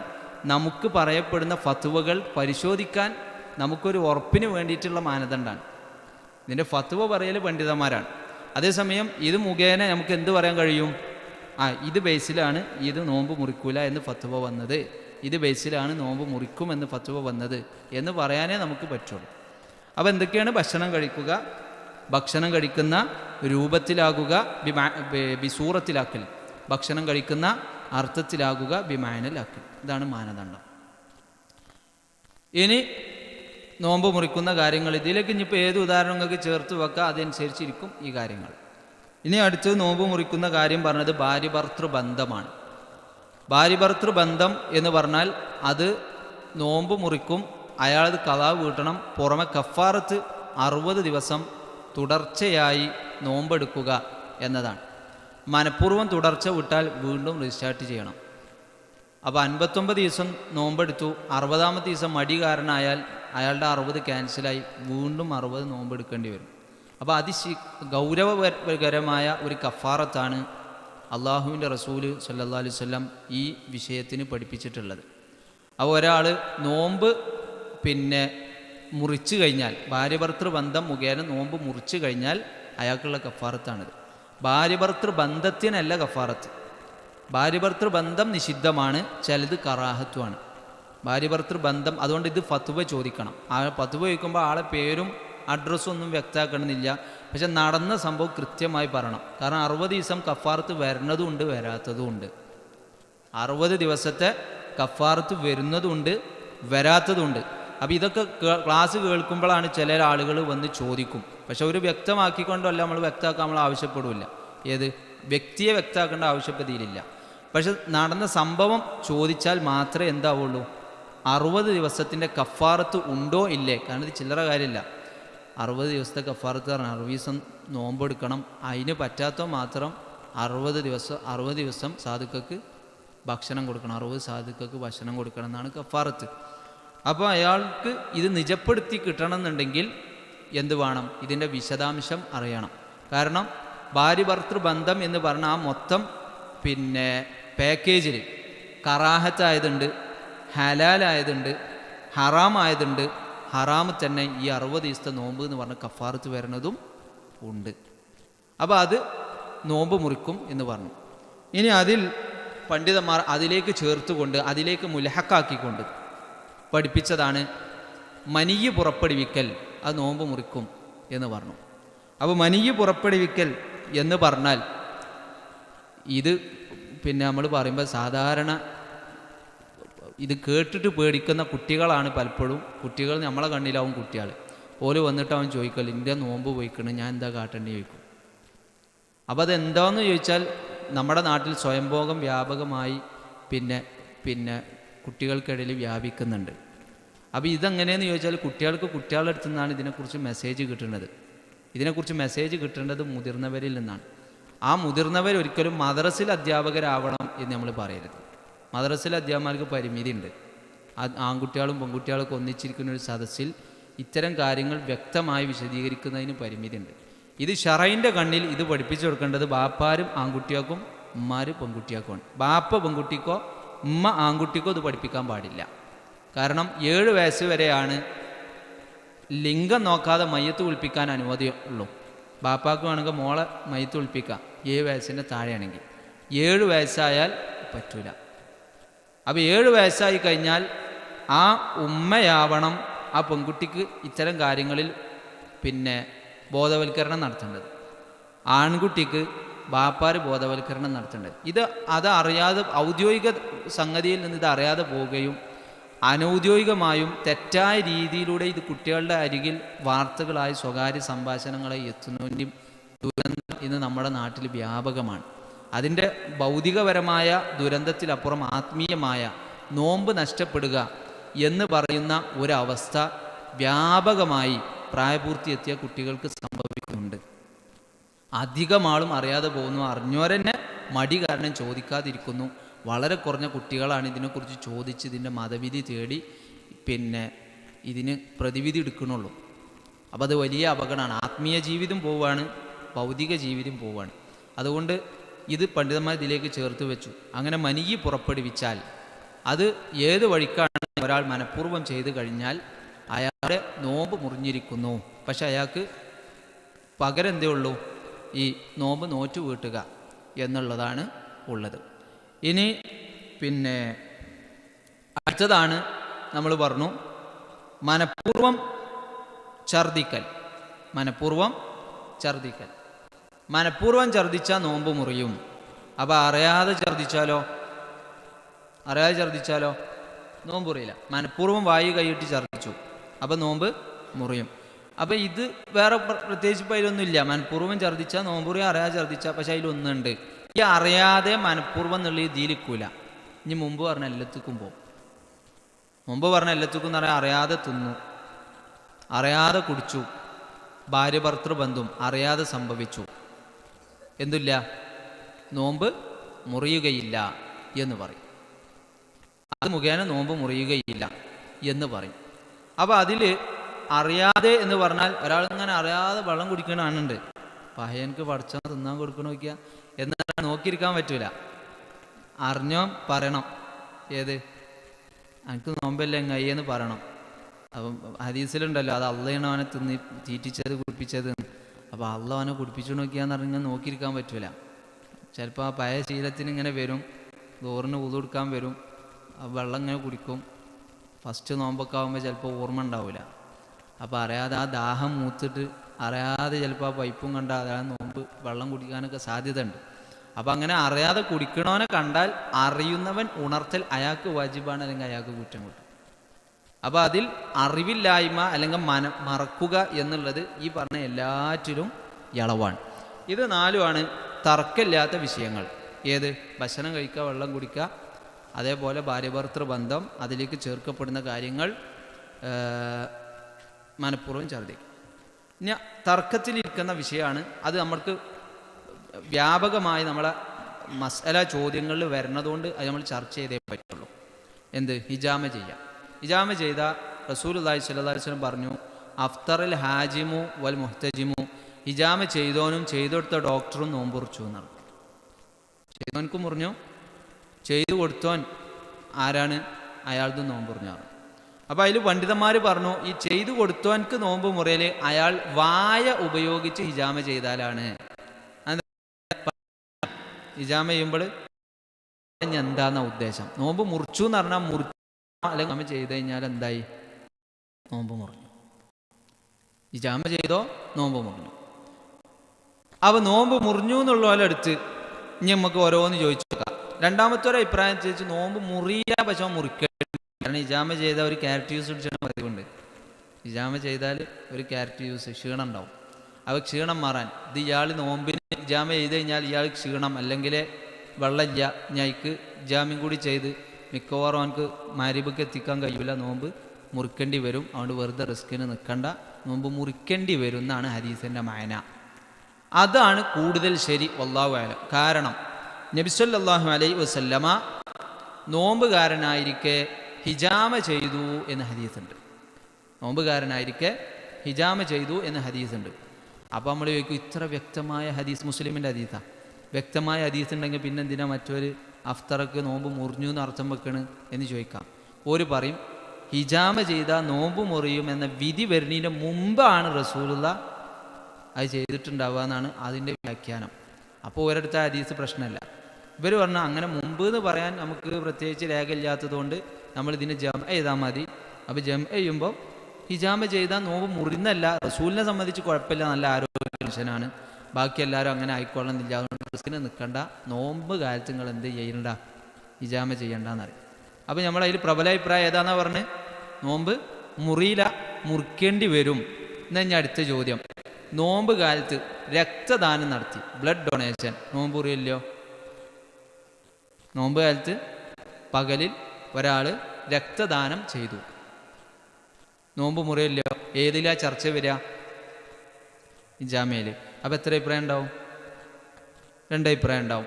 ഒരു കൂട്ടർ പറഞ്ഞു നോമ്പ് മുറിക്കും, കാരണം ഏതുപോലെയാണ്? ഹിജാമ പോലെയാണ്, ഹിജാമിനേക്കാളും അധികം എടുക്കൽ. രണ്ടാമത്തെ അഭിപ്രായം നോമ്പ് മുറിയില, പക്ഷെ മുറിച്ചേണ്ടി വരും. മുറിയില, മുറിക്കേണ്ടി വരും. അതുകൊണ്ട് സ്വതക്കൊക്കെ വലിയ കൂലി റമദാനുണ്ട്, പക്ഷെ രക്തം കൊടുത്ത് സ്വതക്ക ചെയ്യണ്ട. സ്വതക്കൊക്കെ റമദാനിൽ കൂലിയുണ്ട്, പക്ഷെ രക്തം കൊടുത്ത് എന്ത് ചെയ്യണ്ട? സ്വതക്ക ചെയ്യണ്ട. അപ്പോൾ നോക്കിയപ്പോൾ എൻ്റെ രക്തം തന്നെ ഉള്ളൂ, വേറെ ആരെയും കിട്ടാനില്ല, കൊടുക്കുക, നോമ്പ് മുറിച്ചുക, കുഴപ്പമില്ല. അതിപ്പോൾ ഒരാൾ മുങ്ങിത്താവുന്നുണ്ട്, എനിക്ക് നോമ്പുണ്ടാകുന്ന നോക്കിക്കാൻ പറ്റൂല, ചാടേണ്ടി വരും, വെള്ളം കുടിച്ചേണ്ടി വരും, ആളെ രക്ഷിക്കേണ്ടി വരും. അതേപോലെ തന്നെയാണ് ഞാൻ മാത്രമേ ഉള്ളൂ, രക്തം കൊടുക്കാൻ വേറെ ആരുമില്ല, ഞാൻ കൊടുത്തു കഴിഞ്ഞാൽ ഞാൻ തളരായിക്കോട്ടെ, കുഴപ്പമൊന്നുമില്ല, അയാൾ നോമ്പ് കൊടുക്കുക, നോമ്പ് ഒഴിവാക്കണം, ഒഴിവായിക്കോട്ടെ, പിന്നെ നോറ്റ് വീട്ടിയാൽ മതി. അല്ല വേറൊരു റിസ്ക്കും ഇല്ല, ഇവർക്ക് ഭയങ്കര പൂതി, രക്തം കൊടുക്കാൻ പാടില്ല. അതേ സന്ദർഭത്തിൽ ഇനിയിപ്പോൾ അതേമാതിരിയാണ് അടുത്ത ചോദ്യം, ബ്ലഡ് ചെക്ക് ചെയ്യാൻ പറ്റുമോ? കുറച്ചെടുക്കേണ്ടി വരുമല്ലോ, അത് നോമ്പ് മുറിച്ചല്ലേ? നോമ്പ് മുറിച്ചല്ലേ? ഏക്ക വരിക? എത്ര അഭിപ്രായത്തിന് സാധ്യത ഉണ്ട്? രണ്ട് അഭിപ്രായത്തിന്. ഒന്ന് നോമ്പ് മുറിക്കും, ഒന്ന് മുറിക്കൂല. എന്നാൽ ആകെ ഒരു അഭിപ്രായമുള്ളൂ, നോമ്പ് മുറിക്കൂല, അത് ഇളവാണ്. രണ്ടു കൂട്ടരെടുത്തും, ഒരു കൂട്ടരടുത്ത് തീരെ മുറിയില്ല, മറ്റൊരു മുറിക്കുമെന്ന് പറഞ്ഞോല്, ഹിജാമ ചെയ്താ നോമ്പ് മുറിയെന്ന് പറഞ്ഞോല്. ഇതെന്താണ്? മനുഷ്യൻ്റെ അടിസ്ഥാന ആവശ്യങ്ങൾ പെട്ട ചികിത്സയുമായി ബന്ധപ്പെട്ടാണല്ലോ. രക്തം എടുക്കാനോ എല്ലാമൊന്നും കുറച്ച് പോരണില്ലല്ലോ. രക്തം എടുക്കും, ബ്ലഡ് ടെസ്റ്റ് ചെയ്യാൻ രക്തം എടുത്തു എന്ന് ക്യാരറ്റ് ജ്യൂസ് കുടിച്ചു എന്ന് ആരും പറയില്ലല്ലോ, അത് കുറച്ച് എടുക്കണുള്ളൂ. അതുകൊണ്ട് അത് ഇളവാണ്, മഅഫൂൻ അൻഹു, അയാൾക്കത് മാപ്പാക്കപ്പെട്ടതിൽ പെടും, അത് നോമ്പ് മുറിക്കൂല എന്ന് പറയും. അപ്പോൾ ഇതാണിപ്പം ആ മാറ്റി നിർത്തണം, പ്രത്യേകിച്ച് ചെയ്യാൻ പാടില്ല എന്ന് പറഞ്ഞ സംഗതി ഇതിൽപ്പെട്ടു. ഇനി ഇതിലെന്തെങ്കിലും അറിയാണ്ടെങ്കിൽ നമുക്ക് ചോദിക്കാം. ഇത്രയേ ഉള്ളൂ നോമ്പിൻ്റെ ഫിഖ് എന്ന് പറഞ്ഞാൽ. പിന്നെ അതുമായി ബന്ധപ്പെട്ട് ഖളാഉം മസ്അലകളൊക്കെയാണ്. അപ്പോൾ നിങ്ങൾക്ക് നോമ്പുമായി ബന്ധപ്പെട്ട എന്തെങ്കിലും സംശയങ്ങൾ, അതിൻ്റെ മർമ്മമാണ് ഞാൻ ഇപ്പോൾ പറഞ്ഞത്. ഇനി ഉത്തരമൊക്കെ ആര് ഉത്തരം പറയുകയാണെങ്കിലും ഈ മർമ്മം നോക്കിയിട്ടേ ഉത്തരം പറയുള്ളൂ. ഇതാണ് അതിൻ്റെ മർമ്മം, ഇതിൽ വെച്ചാണ് ഉത്തരം വരിക. അപ്പോൾ ഈ 5 കാര്യങ്ങളാണ് നോമ്പ് മുറിയുന്ന കാര്യങ്ങൾ. അതിലേക്ക് ചേർക്കപ്പെടുന്നത് നോമ്പ് മുറിക്കും, അതിലേക്ക് ചേരൂലെ നോമ്പുമായി യാതൊരു ബന്ധവും ഇല്ല.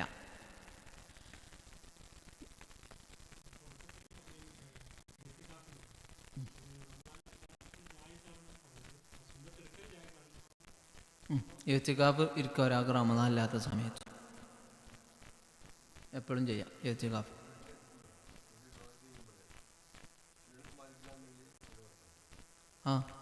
കുഴപ്പമില്ല, ക്ഷീണം ബാധിക്കില്ല എന്നുള്ളത് അയാൾക്ക് എങ്ങനെ ഉറപ്പിട്ടല്, അതാണ് നോക്കേണ്ടത്. അയാൾ ശരീരത്തെ പീഡിപ്പിക്കുക. പക്ഷെ നോമ്പ് കാലത്ത് സാധനം കൊടുക്കുന്ന ആളാ.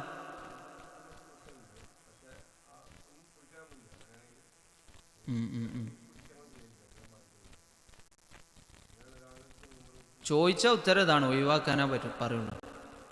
കാരണം അയാൾ ഇതുവരെ പരീക്ഷിച്ചില്ല. നോമ്പുകാരൻ എന്ന് പറഞ്ഞാൽ അയാൾ ഇനി ഒന്നും കുടിച്ചില്ലെങ്കിലും മിനിമം രാവിലത്തെ ചായ അടിച്ചിട്ടുണ്ട്. പ്രത്യേകിച്ചൊന്നും കുടിക്കാത്ത ആളാണെങ്കിൽ അയാൾ അന്നത്തെ രാവിലത്തെ ചായ അടിച്ചിട്ടുണ്ടാവില്ല. ഇതിപ്പോൾ അതുമില്ലല്ലോ. അപ്പം തൻ്റെ നോമ്പിനെ ബാധിക്കുന്ന ഒന്നിലേക്ക് ഒരാൾ മനഃപൂർവ്വം, ഇപ്പം ഇങ്ങനെ പണ്ഡിതന്മാർ പറയും, ഛർദ്ദിക്കല്ലോ, മനഃപൂർവ്വം ഛർദ്ദിക്കുമല്ലോ. അപ്പോൾ അവിടെ എന്തോ ചത്തെടുക്കേണ്ടി പറഞ്ഞു. ഇപ്പോൾ അവിടെ പോയി പാളി വെക്കരുത്. ഇപ്പം എനിക്ക് ഈ ഓക്കാനം വരുന്ന മനുഷ്യനാണെങ്കിൽ എന്താ വരുതെന്നാണ്, അവിടെ പോയി പാളി വെക്കരുത്.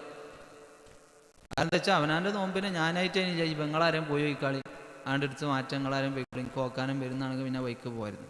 അപ്പോൾ എന്നതുകൊണ്ട് പണ്ഡിതന്മാർ പറയും പരീക്ഷണത്തിന് നിൽക്കണ്ട എന്ന് പറയും ആ ദിവസത്തിൽ.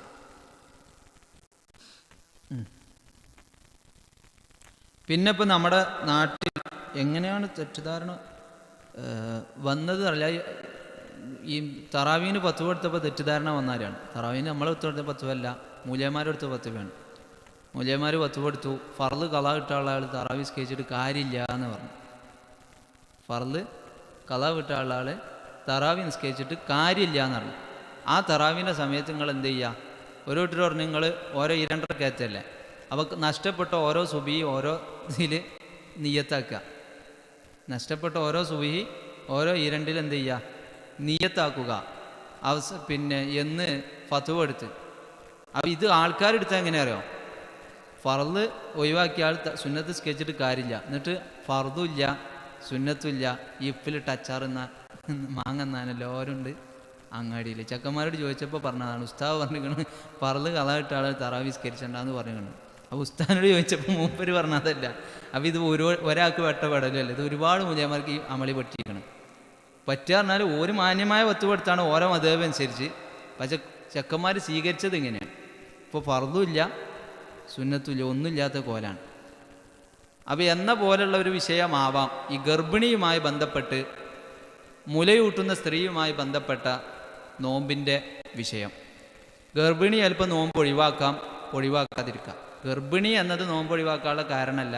പക്ഷെ ആ ഗർഭിണിക്ക് നോമ്പെടുത്താൽ തനിക്കോ കുഞ്ഞിനോ, അതായത് ഗർഭസ്ഥ ശിശുവിനോ പ്രയാസം ബാധിക്കുന്നുണ്ടെങ്കിൽ അപ്പോഴാണ് നോമ്പ് ഒഴിവാക്കാനുള്ള ഇളവ്.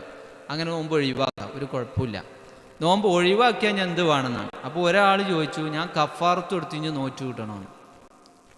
അപ്പോൾ കഫാറത്ത് കൊടുക്കാരെ പറഞ്ഞു, നോമ്പ് നോറ്റ് വീട്ടുകയാണ് വേണ്ടത്.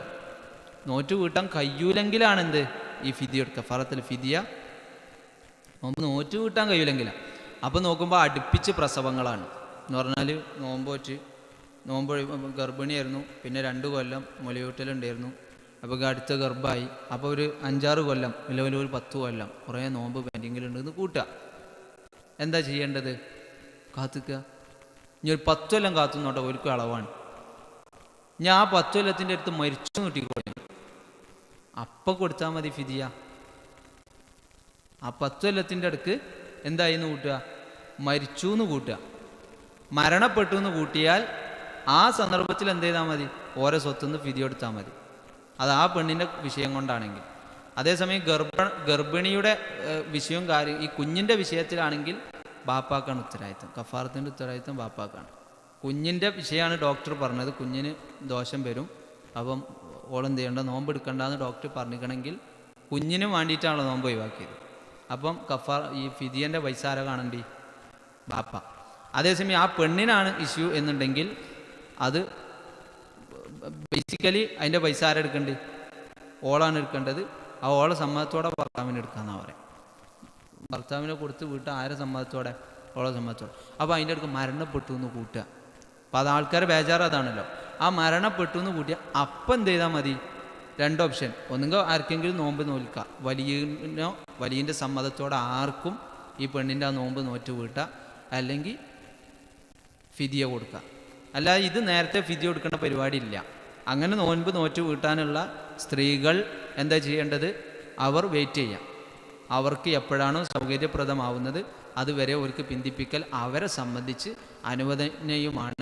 അതേസമയം ഒരു യാത്രക്കാർ നോമ്പ് ഒഴിവാക്കിയിരുന്നു, അയാൾക്കത് അടുത്ത റമദാൻ്റെ ശേഷത്തേക്ക് പിന്തിപ്പിക്കൽ അനുവദനീയമല്ല. ഇപ്പം ഈ റമദാനിൽ ഇപ്പോൾ ഒരു യാത്രക്കാരൻ ഒരാൾ നോമ്പ് ഒഴിവാക്കി, അല്ലെങ്കിൽ ഒരു പനി അടിച്ചിട്ട് നോമ്പ് ഒഴിവാക്കി എന്ന് കൂട്ടുക, അയാൾ അടുത്ത റമദാൻ വരുന്നതിന് മുമ്പ് ഖളാ വീട്ടിൽ വാജിബാണ്. അടുത്ത റമദാൻ വരെ എത്രയും പിന്തിപ്പിക്കുക, അയാൾക്ക് കുഴപ്പമൊന്നുമില്ല. ഞാൻ പിന്തിപ്പിച്ച ആൾ അതിൻ്റെ അടുക്ക് മരണപ്പെട്ടു പോയാൽ കുറ്റമില്ല, പക്ഷെ നോമ്പ് ബാക്കിയുണ്ട്, അയാൾ ഒന്നുകിൽ എന്ത് ചെയ്യണം, അത് ഫിദ്യ കൊടുക്കണം, അല്ലെങ്കിൽ ആരും വലിയൻ്റെ സമ്മത്തോടെ ആരെങ്കിലും നോറ്റ് കൂട്ടണം, കുറ്റമൊന്നുമില്ല അയാൾ. പക്ഷെ അയാൾക്ക് കുറ്റം വരില്ലപ്പെടാം, ആ റമദാൻ കഴിഞ്ഞിട്ടും അയാൾ നോറ്റ് വീട്ടിയിട്ടില്ലെങ്കിൽ അയാൾക്ക് കുറ്റമുണ്ട്. ആ കുറ്റമുള്ളതോടൊപ്പം അയാൾ നോറ്റ് വീട്ടണം, ഫിദ്യ കൊടുക്കണോ, രണ്ടഭിപ്രായമുണ്ട്. ഒരു വിഭാഗം പറഞ്ഞ് നോറ്റ് വീട്ടും വേണം, ഫിദിയും കൊടുക്കണം, അത് അയാൾക്കുള്ള ഫൈനാണ്. പക്ഷെ ആ ഫൈനിന് പ്രത്യേകം രേഖ കാണാത്തതുകൊണ്ട് നമ്മൾ പറയും അയാൾ തൗബ ചെയ്യണം. കാരണം തൗബ ചെയ്യൽ വാജിബുള്ളത് ഹറാമ് ചെയ്താലാണ്, അല്ലെങ്കിൽ വാജിബ് ഉപേക്ഷിച്ചാലാണ്. അപ്പോൾ ഇയാൾ വാജിബ് ഉപേക്ഷിച്ചു എന്ന കാരണത്താൽ അയാൾ തൗബ ചെയ്യൽ വാജിബാണ്, അപ്പോൾ ആ നോമ്പ് നോറ്റ് വീട്ടുകയും വേണം എന്ന് പറയും. അപ്പോൾ ഇതാണ് നോറ്റ് വീട്ടുന്നതുമായി. ഇനി മാറാരോഗിയുണ്ട്. മാറാരോഗി എന്ന് പറഞ്ഞാൽ നോമ്പെടുക്കാൻ പറ്റാത്ത രോഗി എന്നാണ് ഉദ്ദേശം. ആ നോമ്പെടുക്കാൻ പറ്റാത്ത രോഗം അയാൾക്ക് കാലങ്ങളായിട്ടുള്ളതാണ്, കിഡ്നി പേഷ്യൻ്റാണ്. അപ്പോൾ കിഡ്നി പേഷ്യൻ്റായ അയാൾക്ക് ഡോക്ടർ പറഞ്ഞു നോമ്പെടുക്കണ്ട എന്ന് പറഞ്ഞു കഴിഞ്ഞാൽ അയാൾക്ക് നോമ്പെടുക്കാൻ പറ്റൂല. അപ്പോൾ ഇയാളെ സംബന്ധിച്ച് ഇതിന്മേൽ ഇങ്ങനെ മുന്നോട്ട് പോയിക്കൊണ്ടിരിക്കുകയാണ്. അപ്പോൾ അയാളോട് പറയാം, അയാൾ മാറാരോഗിയാണ്, അയാളെ സംബന്ധിച്ച് അയാൾക്ക് നോമ്പ് നോൽക്കാൻ കഴിയൂല. അതുകൊണ്ട് ആ റമദാൻ്റെ പകലിൽ പ്രവേശിച്ച് കഴിഞ്ഞാൽ ഫജ്റിന് മുമ്പ് പറ്റൂല, റമദാൻ ഒന്നിനൊന്നായിട്ട് കൊടുക്കാൻ പറ്റില്ല. ആ റമദാൻ്റെ ഫജ്റിൽ പ്രവേശിച്ച് കഴിഞ്ഞാൽ അന്നത്തെ ഫിദ്യ വേണമെങ്കിൽ എന്ത് ചെയ്യുക, കൊടുക്കുക. അല്ലെങ്കിൽ അവസാനം ഒന്നിച്ച് അരി വാരി കൊടുക്കുക. ഒരു 1.5 കിലോ അരിയാണ്. അപ്പോൾ 1.5 കിലോ അരി എന്ന് പറയുമ്പോൾ ഏകദേശം ഒരു 1.5 കിലോ അരി. അപ്പോൾ 1.5 കിലോ അരി എന്ന് പറയുമ്പോൾ ഒരു 45 കിലോ അരി ഉണ്ടാവും. അതുവാണെങ്കിൽ ഒരു 50 കിലോൻ്റെ ചാക്ക് ഒന്നിച്ച് ഒരു സാധുവിന് അങ്ങനെ കൊടുക്കുക. ഒരു 15 കിലോന് വേറെ വേറെ ആക്കി ഒരു 3 ആൾക്ക് അങ്ങനെ കൊടുക്കുക. അനസ് റളിയല്ലാഹുവിനൊക്കെ ചെയ്തത് ഈ അത്രയും ആൾക്കാർ ഒന്നിച്ച് വിളിച്ചൊരു സൽക്കാരമാണ് നടത്തും. സാധുക്കളെ വിളിച്ചിട്ട് സൽക്കാരം കൊടുക്കും. നമുക്കെന്ത് ചെയ്താൽ മതി, ഇപ്പം നമ്മളെ എളുപ്പത്തിന് ബിരിയാൻ പൊതി എടുത്താൽ മതി, നോമ്പർക്കണിക്ക് ഓരോ സാധുവിന് ഇത് പറയല്. അതേ സന്ദർഭത്തിൽ ഭക്ഷണമായി കൊടുക്കുകയാണെങ്കിൽ ഒരു നേരത്തെ ഭക്ഷണം എന്നാ, അപ്പം നോമ്പറക്കാൻ നേരത്തെ ഒന്ന് ഒരാളെ വിളിച്ചാൽ മതി. വേണമെങ്കിൽ എല്ലാ ദിവസവും പെരീക്ക് ഓരോരുത്തരെ വിളിച്ചൊരു ഫക്കീറിനെ വിളിക്കുക, അന്നത്തെ നോമ്പർ അയാൾക്ക് കൊടുക്കുക. അല്ലെങ്കിൽ ഇങ്ങനെ ഒരു ബിരിയാൻ പൊതി എടുത്താൽ അതൊരു ഭക്ഷണമാണ്, അതും പറ്റും. അതൊക്കെ അതിൽ വീടുന്നതാണ്. പിന്നെ ഈ ഈ വാർദ്ധക്യത്തിലെത്തിയ ആൾക്കും ഇതുപോലെ തന്നെയാണ്. ആ വാർദ്ധക്യത്തിലെത്തിയ ആളുടെ കാര്യം മനസ്സിലാക്കേണ്ടത്, ബുദ്ധി മറിഞ്ഞവരുണ്ടാവും, ഓർക്കിതൊന്നുമില്ല, നോമ്പുമില്ല, ഓർക്ക് ഭ്രാന്തൻ്റെ വിധിയാണ്. ഭ്രാന്തൻക്ക് എന്തില്ല, നോമ്പ് ശരിയാവില്ല, വാജിബുമില്ല. ഭ്രാന്തനായ ഒരാൾ വീട്ടിലുണ്ടെങ്കിൽ ആ ആൾക്ക് എന്തില്ല, മുദ്ദ കൊടുക്കേണ്ട ആവശ്യമില്ല. എന്ന പോലെയാണ് ബുദ്ധി മറന്ന വാർദ്ധക്യത്തിലേക്ക്, അറുതലിൽ ഉമർ എന്ന് പറഞ്ഞില്ല, വാർദ്ധക്യത്തിൻ്റെ അവസാന സ്റ്റേജ്, അവിടേക്ക് എത്തിപ്പെട്ട ലാ ഖദ്ദർ.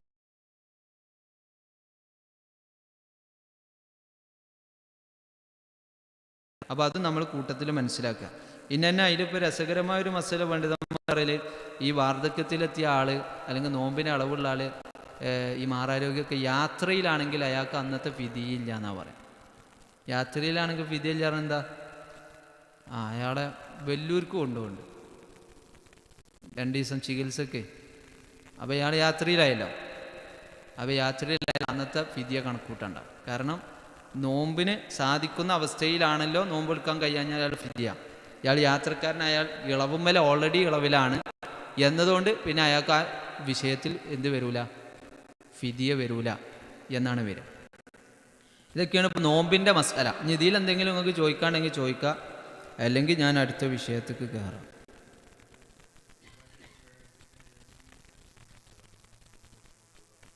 നിയത്ത് വെച്ചാൽ ബാത്തിലാവും, നിയത്തൊക്കെ നിൽക്കണ്ട. ഫർളും സുന്നത്തും മിക്സ് ചെയ്താൽ അത് സുന്നത്തായി വീടുള്ളൂ, ഫർള് ബാക്കിയാവും.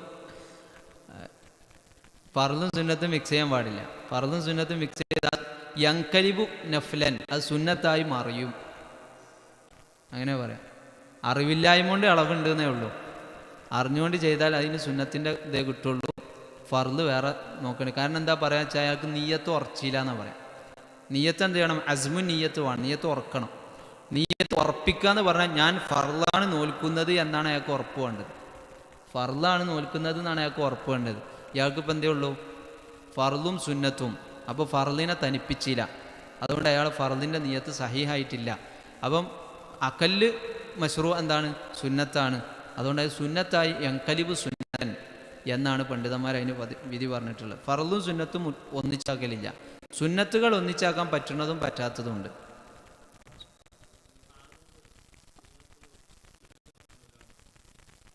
അപ്പോൾ ഖളാൻ്റെ നിയത്തേ പറ്റുള്ളൂ. ഖളാൻ്റെ നിയത്തേ പറ്റുള്ളൂ. ആള് പിന്നെ സ്ത്രീ 6 നോമ്പ് കഴിഞ്ഞിട്ട് നോറ്റാൽ മതി. ഇനിയിപ്പോൾ അത് കഴിഞ്ഞ് നോറ്റ് നോക്കിയപ്പോൾ ദുൽഖാദക്ക് എത്തിക്കണമെങ്കിൽ ഓൽക്ക് നോൽക്കാം 6 നോമ്പ്. അത് ഓരെ സംബന്ധിച്ച് ഈ ഉറങ്ങിയവനക്ക് ഒന്നപ്പോഴാണ് വക്ത് എന്ന് പറഞ്ഞില്ലേ, എന്നീല വീട് ഒരു കാരണത്താലല്ലോ ദുൽഖാദിൽക്ക് 6 നോമ്പ് എത്തിയത്. അയാൾക്ക് ആ നോമ്പ് 6 നോമ്പ് ചിലപ്പോൾ 26 ദിവസം നോമ്പ് ഒഴിവാക്കിയിന്. അപ്പോൾ ഈ 26 ദിവസം ഇയാൾ പിന്നെ ഖളാ എന്നൊക്കെ ആക്കിയാലോ, ശവ്വാലിക്കാക്കി. ഇനിയിപ്പോൾ ബാക്കി 6 ദിവസം തേക്കൂലല്ലോ, കുറച്ച് ദുൽഖാദക്ക് കയറും. ആയിക്കോട്ടെ, കയറിക്കോട്ടെ, കുഴപ്പമില്ല എന്നാണ്. 6 നോമ്പ് നോറ്റതിന് കൂലി, ആ ഒരു കൊല്ലം നോറ്റു എന്ന് പറഞ്ഞാൽ ആ കൂലി കിട്ടണമെങ്കിൽ അത് ഖളാ ആദ്യം തീരണം. ഖളാ തീരുന്നതിന് മുമ്പ് അയാൾക്ക് 6 നോമ്പ് എടുക്കാം. 6 നോമ്പ് എന്ന് പറഞ്ഞാൽ സുന്നത്തിൻ്റെ കൂലി കിട്ടും. പക്ഷെ ഒരു വർഷം മുഴുവൻ എന്നുള്ളതിന് കൂലി കിട്ടണമെങ്കിൽ മൻ സോമ റമദാനത്തെ നോമ്പ് ആദ്യം നോറ്റു സുമ്മ അത്ബഅഹു എന്നാണ് അതിനർത്ഥം വെച്ചത്. മൻസോമ റമദാനക്ക് ആരെങ്കിലും റമദാനിലെ നോമ്പ് നോറ്റു സുമ്മ അത്ബഅഹു പിന്നെ അതിനോട് തുടർത്തി സിത്തമ്മിൻ ഷവ്വാൽ 6 ദിവസത്തെ നോമ്പ് എന്ന് പറഞ്ഞു കഴിഞ്ഞാൽ അതിനെക്കുറിച്ച് എന്ത് പറയും?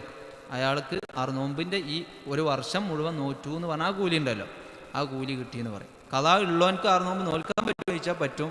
കാരണം ഖളാ ഫർള് മുവസ്സ ആണ് എന്ന് പറഞ്ഞാൽ പിന്നെ സമയം വിശാലമാക്കിയ ഫർളാണ്. അത് എപ്പോഴും ആണെങ്കിലും നോറ്റ് വീട്ടിയാൽ മതി എന്നാണ് പറയും.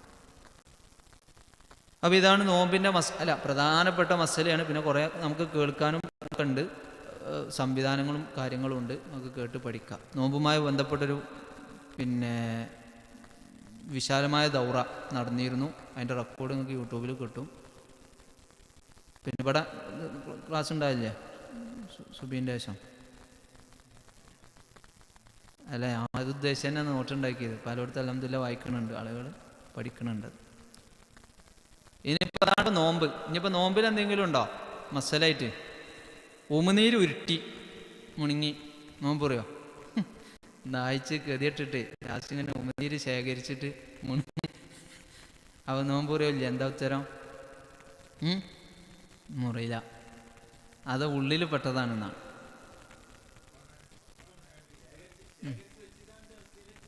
അപ്പോഴും നോമ്പ് പറയില്ല, കാഹത്താണ് കാറ്, നോമ്പ് പറയില്ല. ഇനി വേറെ ഒന്നുണ്ട്, സൂചി നൂലും കൊടുക്കാൻ തുപ്പനം പുറത്ത് വന്നത് എന്ന് വലിച്ചാൽ നോമ്പ് പറയും. അത് പുറത്തിൻ്റെ വിധിയായി. ചുണ്ടിൻ്റെ പുറത്ത് ചാടിയത് പിന്നെ അവിടെ വലിച്ചാൻ പാടില്ല.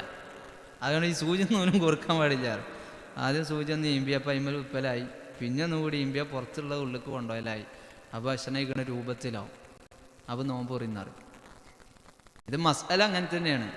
ഇതിപ്പോൾ അങ്ങനെ മാത്രമല്ല, ഇപ്പോഴത്തെ ആൾക്കാർ കളിയാക്കും ചിലവര്.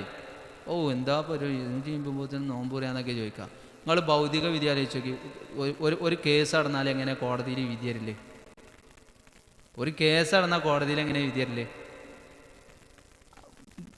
ചെറിയ സിമ്പിൾ ലൂപ്പുകൾ കൊണ്ട് കഴിച്ചിട്ടാണ് എത്ര മനുഷ്യന്മാരുണ്ടായി. എങ്ങനെ ഈ ലൂപ്പുകൾ ഉണ്ടാവണേ? ഇതും ഒറ്റ അർഫുമലാവും. കോടതിയിൽ ഭരണഘടനയിൽ എഴുതി വെച്ച അല്ലെങ്കിൽ ഇന്ത്യൻ പീനൽ കോഡിൽ എഴുതി വെച്ച വാചകത്തിൻ്റെ ഏതെങ്കിലും ഒരു വാചകത്തിൻ്റെ എതിരർത്ഥത്തുമ്പോൾ നാം പിടിക്കണേ. അതങ്ങനെ തന്നെയാണ്. ഷറയിലും അങ്ങനെ തന്നെയാണ്. ഷറയിൽ ഭക്ഷണം കഴിക്കുന്ന രൂപത്തിലാണ് വന്നാൽ അതിൽ പെട്ടെന്ന് നോമ്പ് പറയും. അതിനിപ്പോൾ ഒരു സൂചിമെന്ന് ഒരു അല്പം തുപ്പലം കയറിയതുകൊണ്ട് എന്നൊന്നും പറയില്ല. പിന്നെ മതവിധി അങ്ങനെ വരാം. അതിന് കളിയാക്കിയിട്ട് കാര്യമില്ല. ആളുകൾക്ക് എന്താ വെച്ചാൽ ഇത് നിസ്സാരമാണ്. ഇനിയിപ്പോൾ വേറൊന്നും ഞാൻ പറഞ്ഞുതരാം. ഇപ്പം ഹിന്ദു ദിനപത്രത്തിൽ ഒരു വാർത്ത വന്നിക്കണം. കേരളത്തിലുണ്ട് അതേമാതിരി ഫത്വ കൊടുത്ത ഒരാൾ, ഒരു മുഫ്തി ഫത്വ കൊടുത്താണ് മുക്കരുതാണ്, കക്കൂസ് പോയാൽ മുക്കരുത്, മുക്കിയാൽ നോമ്പ് മുറിയാണ്. അപ്പം അതിന് കാരണം പറഞ്ഞ എന്താണ്? പിന്നെ മുക്കുമ്പം തള്ളണ മാംസളമായ ഭാഗം ഉള്ളിലേക്ക് കയറി നോമ്പ് മുറിയെന്നാണ് കാരണം പറഞ്ഞത്. മദ്ഹബിലെ ഇതല്ല ചർച്ച. പക്ഷെ മദ്ഹബിൽ ഒരു വിഭാഗം നോമ്പ് മുറിക്കണ ഖിയാസ് പറഞ്ഞത് ഈ രൂപത്തിലാണ്. പുറത്തുനിന്ന് ഉള്ളിലേക്ക് എന്തെങ്കിലും പോയാൽ നോമ്പ് മുറിയെന്നാ പറയാം. പുറത്തുനിന്ന് ഉള്ളിലേക്ക് എന്തെങ്കിലും പോയാൽ നോമ്പ് മുറിയും. ഷാഫി മദ്ഹബൊക്കെ ആ അഭിപ്രായക്കാരാണ്. ഓരോ കണ്ണിൽ അതുകൊണ്ട് തന്നെ ഈ ഇഞ്ചക്ഷൻ ചെയ്താൽ നോമ്പ് മുറിയും. ഇഞ്ചക്ഷൻ ചെയ്താൽ നോമ്പ് മുറിയും. നമ്മളിപ്പോൾ എന്താ പറഞ്ഞത്? ഭക്ഷണം കഴിക്കുന്ന ഞാൻ രണ്ടാമത്തെ ഭാഗമാണ് പറഞ്ഞത്. ആയത്ത് വാത്തിലാക്കിയല്ല. ആയത്ത് നമ്മളെ പ്രബലാഭിപ്രായം ഞാൻ പറഞ്ഞു തന്നു. എന്ത്? ഭക്ഷണം കഴിക്കുക, വെള്ളം കുടിക്കുക, അതിലാണ് മർമ്മം എടുത്തിട്ട് ആ മർമ്മം നോക്കിയിട്ടാണ് പണ്ഡിതന്മാരിൽ ഒരു വിഭാഗം കിയാസ് ചെയ്തത്. ഒരു വിഭാഗം ഭക്ഷണം കഴിക്കുന്നതിനെ നോക്കിക്കണ്ടത് എങ്ങനെയാണെന്നറിയോ? ഭക്ഷണം കഴിക്കാന്നല്ല, പുറത്തുനിന്ന് ഉള്ളിക്ക് പോവുക എന്നാണ്. ഭക്ഷണം കഴിക്കലെന്താ? നമ്മളിപ്പോൾ എന്താ പറഞ്ഞത്? ഭക്ഷണം കഴിക്കാറെന്ന് എന്താ പറഞ്ഞത്? ഹൽക്ക് കൂടെ വെക്കുക എന്ന് പറഞ്ഞു. അപ്പോൾ അതിനനുസരിച്ച് ആ വിധിയൊക്കെ വരിക. ഒരു വിഭാഗം ഭക്ഷണം കഴിക്കുക എന്ന അള്ളാഹിൻ്റെ ആ പ്രസ്താവനയെ കണ്ടത് പുറത്തുനിന്ന് ഉള്ളിലേക്ക് പോവുക എന്നാണ്. പുറത്തുനിന്ന് ഉള്ളിലേക്ക് പോവുക. അപ്പോൾ പുറത്തുനിന്ന് ഉള്ളിലേക്ക് പോയാൽ നീ കൂടെ മാത്രമാണോ? സിറിഞ്ച് ചെയ്താലും പുറത്തുനിന്ന് ഉള്ളിലേക്ക് പോവും, പോവില്ലേ? സിറിഞ്ച് ചെയ്താലും ഏത് മരുന്ന് ഇഞ്ചക്ട് ചെയ്താലും പുറത്തുനിന്ന് ഉള്ളിലേക്ക് പോവും. ഇൻസുലിൻ ചെയ്താലും പുറത്തുനിന്ന് ഉള്ളിലേക്ക് പോവും. വാക്സിൻ ചെയ്താലും പുറത്തുനിന്ന് ഉള്ളിലേക്ക് പോവും. അപ്പോൾ ഓരോ കണ്ണിൽ നോമ്പ് മുറിയും എന്നറിയും. നോമ്പ് മുറി എന്നറിയും. ഇല്ല, വാക്സിനിലൊക്കെ വരി ഇളവാണ് പറയും. ഇപ്പം കേരളത്തിലെ ഷാഫി ഫക്കീഹുകളൊക്കെ വാക്സിൻ്റെ വിഷയത്തിൽ കഴിഞ്ഞ കൊറോണയുമായി ബന്ധപ്പെട്ടുള്ള വാക്സിൻ്റെ വിഷയത്തിൽ ഒരു നോമ്പ് മുറിയിലാന്ന് ഫത്വ കൊടുത്തിട്ടുണ്ട്. അത് ഇളവാക്കിക്കാണ്ടാണ് ഒരു കണ്ടിട്ടുള്ളത്. അപ്പം അതിലാണ് ഇപ്പം ഇത് പെരാന്നാണ്. ഏത് ഈ പിന്നെ കക്കൂസ് പോണ വിഷയം ഇതിലേക്ക് ചേർത്തുകാണ്ടാണ് ഇത്. ഇസ്ലാമിനെ തേച്ചൊട്ടിക്കാൻ ഇപ്പോൾ ഒരാൾ വിചാരിച്ചാൽ ഇപ്പോൾ അത് അയാളെ അള്ളാഹു അയാൾക്ക് തൗഫീഖ് എടുത്ത് കളയെന്നേ നമുക്ക് പറയാൻ പറ്റുള്ളൂ. നമ്മളിതിനൊരിക്കലും പരിഹസിക്കുകയില്ല, പക്ഷെ അത് പ്രബലമല്ല എന്നേ പറയുള്ളൂ. ഇത് പരിഹസിക്കേണ്ട ആവശ്യമുള്ള കാര്യമില്ല, നമ്മൾ പ്രബലമല്ല എന്നേ പറയുള്ളൂ. ഇപ്പോൾ പിന്നെ പരിഹസിക്കപ്പെട്ട പല വിഷയങ്ങളും ഇന്ന് ആധുനിക ശാസ്ത്രം വികസിച്ചപ്പോൾ പലതും നടക്കുന്നുണ്ട്. ആധുനിക ശാസ്ത്രം വികസിച്ചപ്പോൾ പലതും നടക്കുന്നുണ്ട്, പല കാര്യങ്ങളും നടക്കുന്നുണ്ട്. അതിനൊക്കെ ഇപ്പോൾ എന്താ വിധി എന്ന് ചോദിച്ചാൽ നമുക്ക് ഇപ്പം ഇങ്ങനെ പറയാൻ കഴിയുള്ളൂ. ശരി, അപ്പോൾ ഇതാണ് ഇപ്പോൾ നോമ്പുമായി ബന്ധപ്പെട്ടുള്ളത്. ഇനി അതിലൊന്നും ഉണ്ടാവില്ല. സ്ത്രീകളെ ഭാഗത്തുനിന്ന് എന്തെങ്കിലും ചോദ്യം ഉണ്ടെങ്കിൽ എഴുതി തരാൻ പറഞ്ഞാൽ കുഴപ്പമില്ല. നോമ്പ് തികട്ടി വന്നത് വായി കിട്ടിയ തുപ്പണം എന്നാണ്. തികട്ടി വന്നത് ഉമിനീരിൽ പെടൂല എന്നാണ്. ഉമിനീരെന്ന് പറഞ്ഞാൽ പണ്ഡിതന്മാർ പറഞ്ഞു അത് മനുഷ്യന് അള്ളാഹു അനുവദിച്ചു കൊടുത്തു, ഇളവാണ്, ഒരു നിലക്കും ഒരുക്കം ചെയ്യാൻ കഴിയൂല, തടുത്തേക്കാൻ പറ്റാത്തതാണ്. അപ്പോൾ ഈ ഉമിനീര് ശേഖരിക്കുക എന്ന് പറഞ്ഞാൽ ആ ഇളവുമെന്ന് വരുന്ന സംഗതിയാണ്. അതുകൊണ്ട് അതിൻ്റെ വിധിയിൽ നിന്ന് ഇനി വ്യത്യാസം വരണമെങ്കിൽ അതിന് വേറെ തെളിവ് വേണം. അതേസമയം കഫം ഈ തികട്ടി വരുന്നത് അതൊക്കെ വായി കിട്ടിയാൽ തുപ്പണം എന്നറിയും. ഇറക്കിയ നോമ്പ് മുറിയുമോ എന്നുള്ളതിൽ രണ്ട് അഭിപ്രായമുണ്ട്. ഒരു വിഭാഗം നോമ്പ് മുറിക്കുന്നാണ് പറഞ്ഞത്. എനിക്ക് തോന്നുന്നു ഷാഫിഈ മദ്ഹബ് അല്ലാത്ത മറ്റു മദ്ഹബുകൾ നോമ്പ് മുറിക്കുന്നുള്ള അഭിപ്രായക്കാരാണ്. അതേസമയം ഉമിനീരിലേക്ക് അതിനെ ഖിയാസ് ചെയ്തവരെന്ത് പറഞ്ഞു? നോമ്പ് മുറിക്കൂലാണ് കഫം. അതേമാതിരി തികട്ടി വരല്ലോ, അത് നമ്മളെ ഭക്ഷണത്തിൻ്റെ ബാക്കിയാണല്ലോ, കഫം പോലെയല്ലല്ലോ. അതുകൊണ്ട് അതെല്ലാവരും പറഞ്ഞ് വായി കിട്ടിയാൽ തുപ്പണം, അല്ലെങ്കിൽ നോമ്പ് മുറിയും എന്ന് പറഞ്ഞു. പിന്നെ ഈ പല്ലിലൊക്കെ കുടുങ്ങല്ലേ ഇറച്ചി കഷ്ണം, അപ്പോൾ അത് ഇതാക്കിയ നോമ്പ് മുറി കഴിച്ച ഉത്തരം എന്താ? നോമ്പ് മുറിയും. അതിന് പണ്ഡിതന്മാരിങ്ങനെ പറയാം, ഈ എന്താ പറയുക, ഉമിനീരിൽ അലിഞ്ഞു പോണതുണ്ടാവും, ഉമിനീരിൽ അലിഞ്ഞു പോകുന്നതുണ്ടാവും. നമ്മളിപ്പോൾ തുപ്പിയിട്ട് കാര്യമില്ല, പോയി ഇല്ലാതായി, അതിന് നോമ്പ് മുറിയിലറിയും. അതേസമയം വായിൽ ഉരുട്ടി കിട്ടണുണ്ടല്ലോ, അത് പിന്നെ മുങ്ങാൻ പാടില്ല, അതിനൊരു ഇത്ര ഉള്ളെങ്കിലും നോമ്പ് മുറിഞ്ഞു എന്നാ പറയാം. അപ്പോൾ എന്താ ഇപ്പം നിസ്കാരത്തിലൊക്കെ കിട്ടിയൊന്നുമില്ല കേട്ടോ, ഒവ്വല്ലോ എവിടെയെങ്കിലും ആക്കി പോക്കറ്റിലിട്ടേക്കുക, അതൊന്നും ചെയ്യരുത്. 5:36 എത്ര നിങ്ങളെ ക്ലാസ്സിൻ്റെ സമയം? എന്നാൽ ഇനി നോമ്പുമായി ബന്ധപ്പെട്ട മസലകൾ നമ്മൾ കഴിഞ്ഞു. സ്ത്രീകളെ ഭാഗത്ത് എന്തെങ്കിലും സംശയങ്ങൾ ഉണ്ടെങ്കിൽ അവർക്ക് എഴുതി തരാം, കുഴപ്പമില്ല. ഇനി നമുക്ക് നോമ്പ് എന്ന ഫർളായ ഇബാദത്ത് കഴിഞ്ഞാൽ റമളാനിൽ നമുക്ക് ചെയ്യാനുള്ള ഏറ്റവും ശ്രേഷ്ഠകരമായ ഇബാദത്ത് എന്ന് പറയുന്നത് രാത്രി നിസ്കാരമാണ്. നബി സല്ലല്ലാഹു അലൈഹി വസല്ലം പറഞ്ഞു, മൻ ഖാമ റമളാന ഈമാനൻ വഹ്തിസാബൻ ഗുഫിറ ലഹു മാ തഖദ്ദമ മിൻ ദംബിഹി. ഒരാൾ റമളാനിൽ വിശ്വാസത്തോടെ പ്രതിഫലം ആഗ്രഹിച്ചുകൊണ്ട് രാത്രി നിസ്കരിച്ചാൽ അവന് മുൻകഴിഞ്ഞ പാപങ്ങൾ പൊറുക്കപ്പെടും എന്ന് പറഞ്ഞു. അപ്പോൾ രാത്രി നിസ്കാരം അത് റമദാനിൽ പ്രത്യേകം പഠിപ്പിച്ചെങ്കിലും ആ റമദാനിൽ മാത്രമുള്ള ഇബാദത്തല്ല, എല്ലാ സമയത്തുള്ളതാണ്. രാത്രി നിസ്കാരം പൂർണ്ണമായി പാടെ ഒഴിവാക്കുന്ന ആൾ സാക്ഷിക്ക് കൊള്ളൂല എന്നാണ് പറയുക.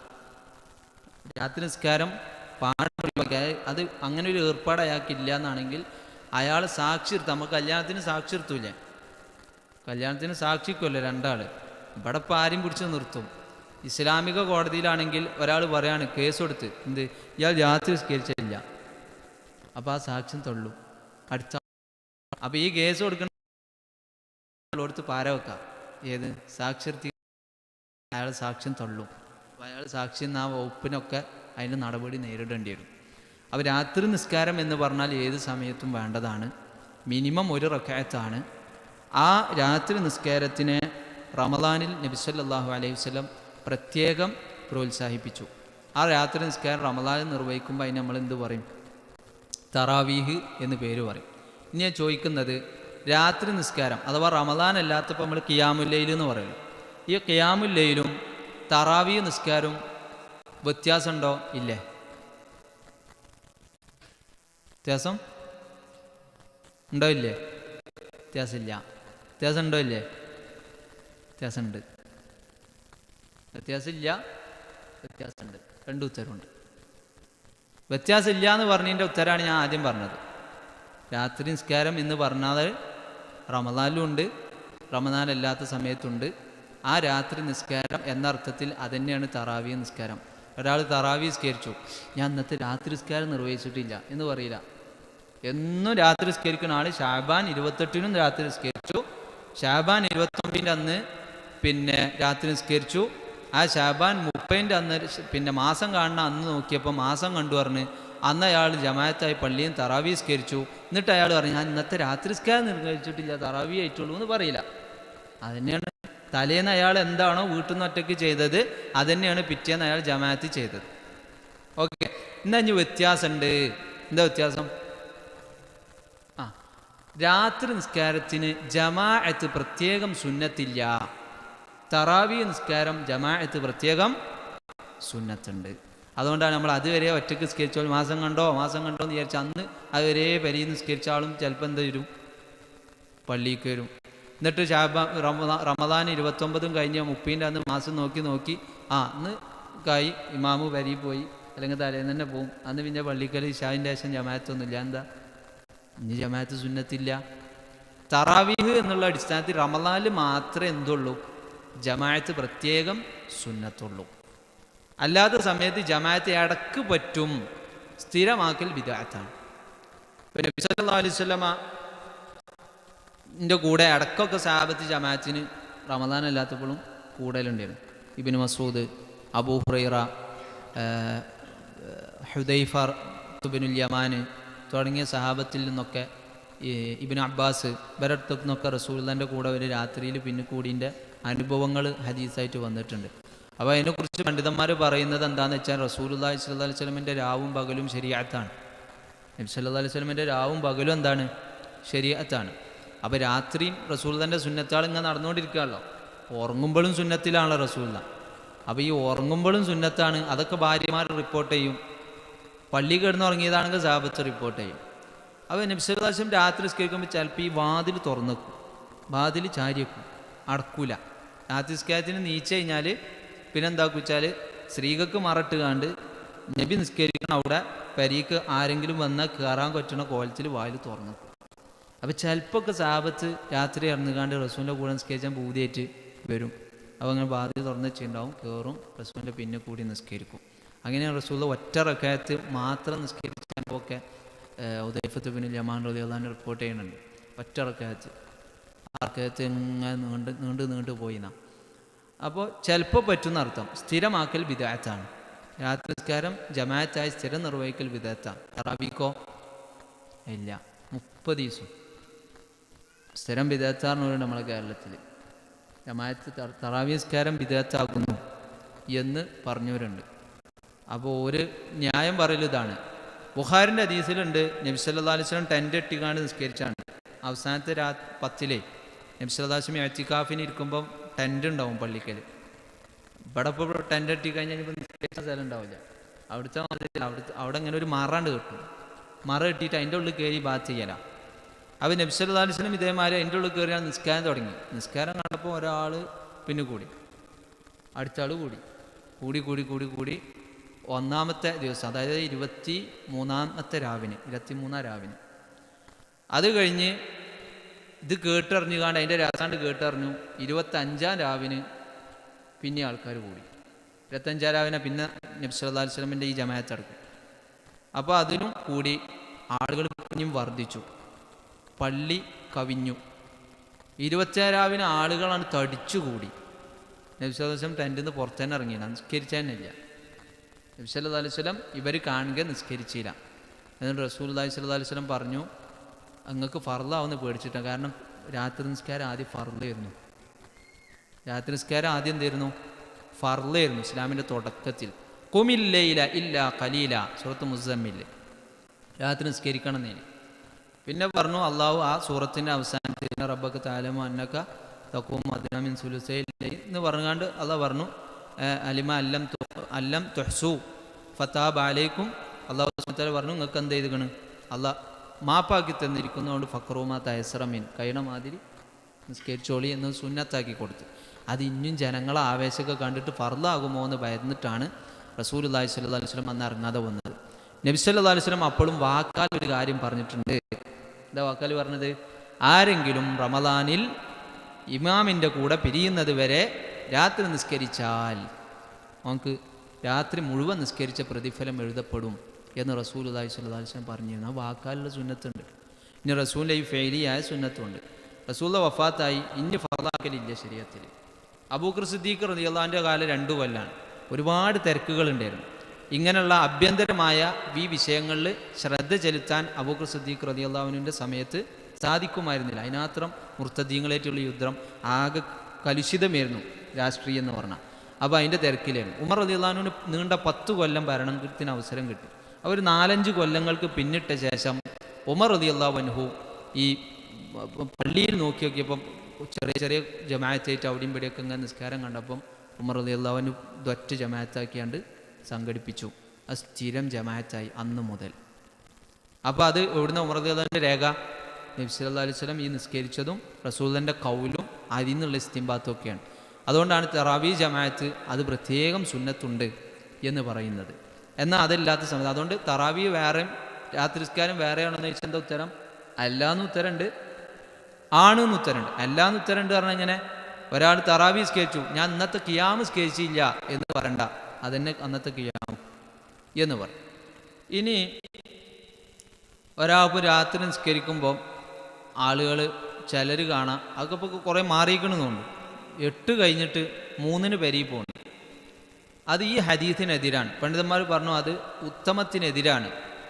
എന്താ വേണ്ടത്? അയാൾ തികച്ച് ഇമാമിൻ്റെ കൂടെ നിസ്കരിക്കുകയാണ് വേണ്ടത്. അയാൾക്ക് രാത്രി മുഴുവൻ നിസ്കരിച്ചാൽ കൂലിയിട്ടും എന്ന് വിചാരിച്ച് ചെയ്യണ്ടെന്നില്ല. അപ്പോൾ ഏതുപോലെ ഖുർആൻ്റെ 3-ലൊന്ന് ഓതിയ കൂലിട്ടു, അതിന് ഖലാസ് ഓതിയ അവിടെ ഇനി ബാക്കി 3-ലൊന്നും ഓതണ്ടാന്നിട്ടില്ലല്ലോ.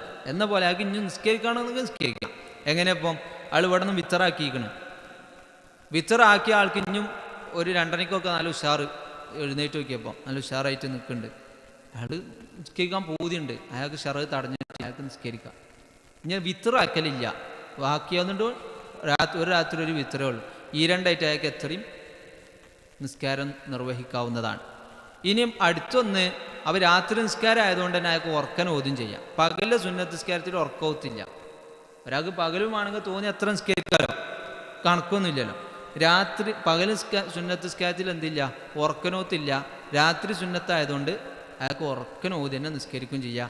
ഉറക്കൻ ഓതുമ്പം തക്ബീർ ഒന്നും ഉറക്കനില്ല. ഏത് അല്ലാഹു അക്ബർ സമി അല്ലാഹു ലിമൻ ഹമിദ അതൊന്നും ഉറക്കനില്ല. അതാർക്കാ ഉറക്കന്? ഇമാമിന്.